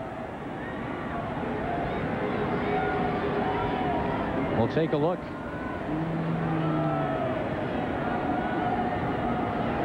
As Kyler wanders and can't get back to tag in time. Well, it was a long run for Buhner. He thought the ball might fall in. Remember, he's already in scoring position. And it looks like the choice is not going to be given to Carmona here. They're going to put Mo Vaughn on this time and play the percentages, go against righty against the righty. And Kenny, the percentages have been borne out this way in this series. 50% Red Sox, 50% Mariners, because the first time they tried this strategy, Canseco came up there against Salomon Torres and whacked one out of here to center field. Yesterday, Vaughn was intentionally walked in the 7th. Canseco popped out against Bob Wells. So Mo Vaughn ends up on base 4 times today. The intentional walk, a couple of singles to right. And that in-orbit home run is 21st of the year back in the 5th inning. When your manager like Kevin Kennedy and Lou Piniella, and you have those big boppers on your bench, these are the guys that do the job for you day in and day out. You take your chances with Canseco up there with 2 men on, or for Lou on the other side, Griffey Jr. or Martinez or Buhner. And these are the situations that the fans pay to see. They pay to see Jose Canseco come up with the men on base. Either they want him to get a hit or they want him to strike out, one or the other. Well, Carmona becomes a hero here at the Kingdome if he can get him. Starts him with a slider, then misses, and again, for most of the game, that's been a strike from Larry McCoy. I used to say that about Reggie Jackson. You come to the ballpark, he's either going to hit a home run or strike out, and half the fans are rooting for him, half of them aren't. And Reggie says, I'm the guy who puts the meat in the seats. That's why I make the big bucks. Rip for Canseco. He fouls it away. Jose so tough in the clutch. And that was certainly part of Reggie Jackson's game, too. Last year, Jose Canseco in situations described as late and close, and this is certainly that kind of situation. He hit .404. One of those game-on-the-line ball players. 2 on and 2 out. And he clips it foul. Took a really nice cut there, too. He's been very demonstrative today, hasn't he? Well, I think he doesn't believe he missed that pitch, because he might not get another one this good again during this at-bat. It's right there for him, and he fouls it off. Now, when you're really hot, you get another pitch you can handle it. You hit it well. When you're not, you've blown your chance. 1 and 2 to Canseco. Got him! He could have put it away. Jose Canseco swings through it, and the Mariners will come up. K.Griffey Jr. is the 4th scheduled batter of the inning. Somebody's got to get on base for him. 6-5. If you were to make make a list of the safest towns in America. Next week on Fox Saturday Baseball, Fred McGriff and the world champion Braves take on Dante Bichette, and the Colorado Rockies coverage begins at 12:30 Eastern, 11:30 Central, 3:30 Eastern, 12:30 Pacific. Check local listings for the game and time in your area. Boy, do we have a game going right here, Ken Singleton. Into the bottom of the ninth, and the shaky closer, Heathcliff Slocum, will face 9-1-2 in the order, with K.Griffey Jr. looming. If any of those guys get on, and if that's the case, K.Griffey would come up there as the winning run in this ballgame. Well, that shows you the importance of getting the first man out. As we look at the last man out here in the last inning, Canseco's reaction to that last pitch. Can't believe it. Wow. Well, he had just missed on the cut before that. Look at the antlers on that guy. The Mariner Moose trying to urge on another Mariner special. The comebacks were hardly at a premium last year. They seemed to do it like they were doing their laundry last year. Just a day in, day out, nothing to it kind of thing. Soho to start it up. He was on base a couple times yesterday. He's been on twice today. Chases the first one. It will stay in the ballpark, no matter how diligently the fans try to shout it out. So it's interesting. Any ball hit in the air, the fans start to come to their feet and get ready for it to sail out of the ballpark. That's how used they are to seeing home runs hit by their ball club.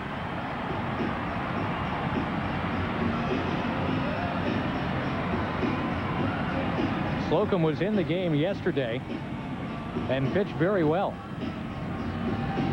Maybe reclaiming this opportunity to take over.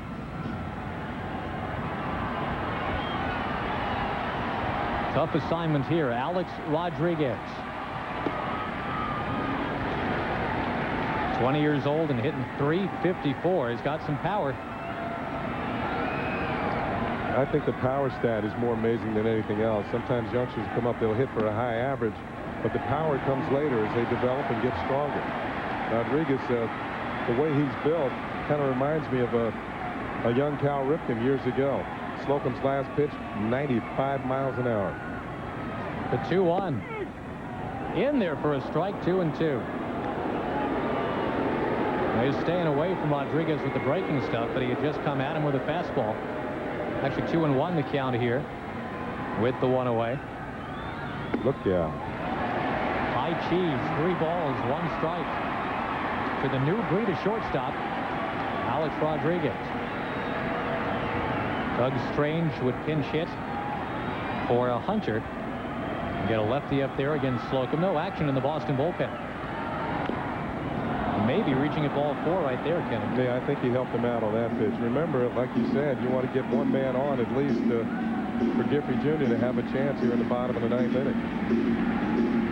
Well, they've got a pinch hitter extraordinaire on deck.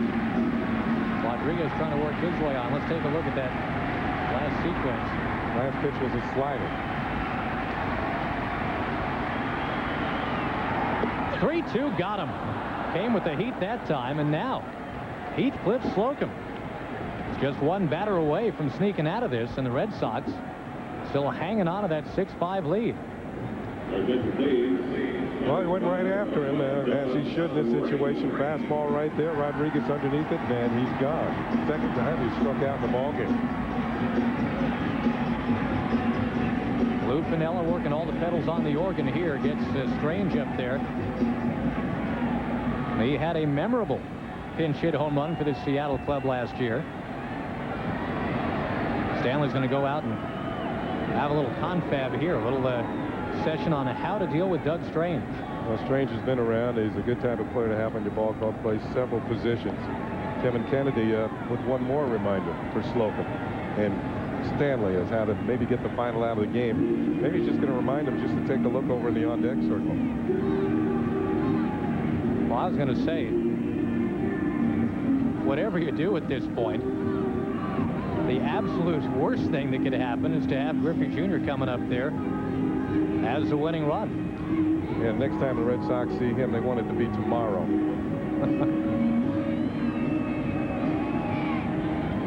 There he is on deck, hoping he gets another chance already. A couple of doubles, a couple of runs batted in today. They have had the opportunity to cash in the bottom of the 7th. He stranded a couple when he struck out, so you know he'd like to get up there and have a chance to wipe that out. Foul ball wiped back at us here by Strange. On election night last year, when Seattle voters were casting their ballots yes or no for the new stadium, yes or no to keep baseball in Seattle, Strange hit the 2-run bottom of the 9th pinch hit home run, and the Mariners began their tear coming back on California. Didn't miss by much. The count 1-1. And not only that, they got the new stadium. It's going to be right outside of this one, right outside the parking lot. It's going to be gorgeous, too. Oh, yeah. Now the Mariners down to their final strike as Slocum turned it over. And the play made down there is a good play by the ball girl. We'll talk positively about the ball girls when they make the right play. That was a real nice pickup. Well, one at the beginning and one at the end. She's still waiting for retribution, too. 1-2 with 2 out in a 6-5 game. Ooh. Strange. Didn't pull the trigger, and home plate umpire Larry McCoy didn't either. 2 balls, 2 strikes, 2 out. Griffey on deck. Now Slocum. He got him. He went around in Seattle. Strands Griffey in the on-deck circle. Heathcliff Slocum with his first save since May the 7th. And the Red Sox with a collective exhale. The home runs were flying, but when it got right down to it, Heathcliff Slocum kept everything in the yard. He kept those last 2 hitters contained to the batter's box. They whiffed. Here's the reaction of the manager. Yeah, we got one. Since May the 7th, that's only the 8th save of the season for the Red Sox. All the coaches shake hands with the manager, or the manager shakes hands with the coaches, and Heathcliff Slocum goes out a winner. 6-5 for Boston, and today's Chevrolet player of the game is that man. Mo Vaughn hit the 3-run homer. He hit it a long way into the 3rd deck. His 21st of the year ties Albert Bell for the league lead. And the Red Sox with a 6-5 win here at the Kingdome before nearly 35,000. For Ken Singleton, this is Josh Lewin saying so long from the Kingdome. Your final: Boston 6, Seattle 5. You've been watching Fox Sports coverage of Major League Baseball.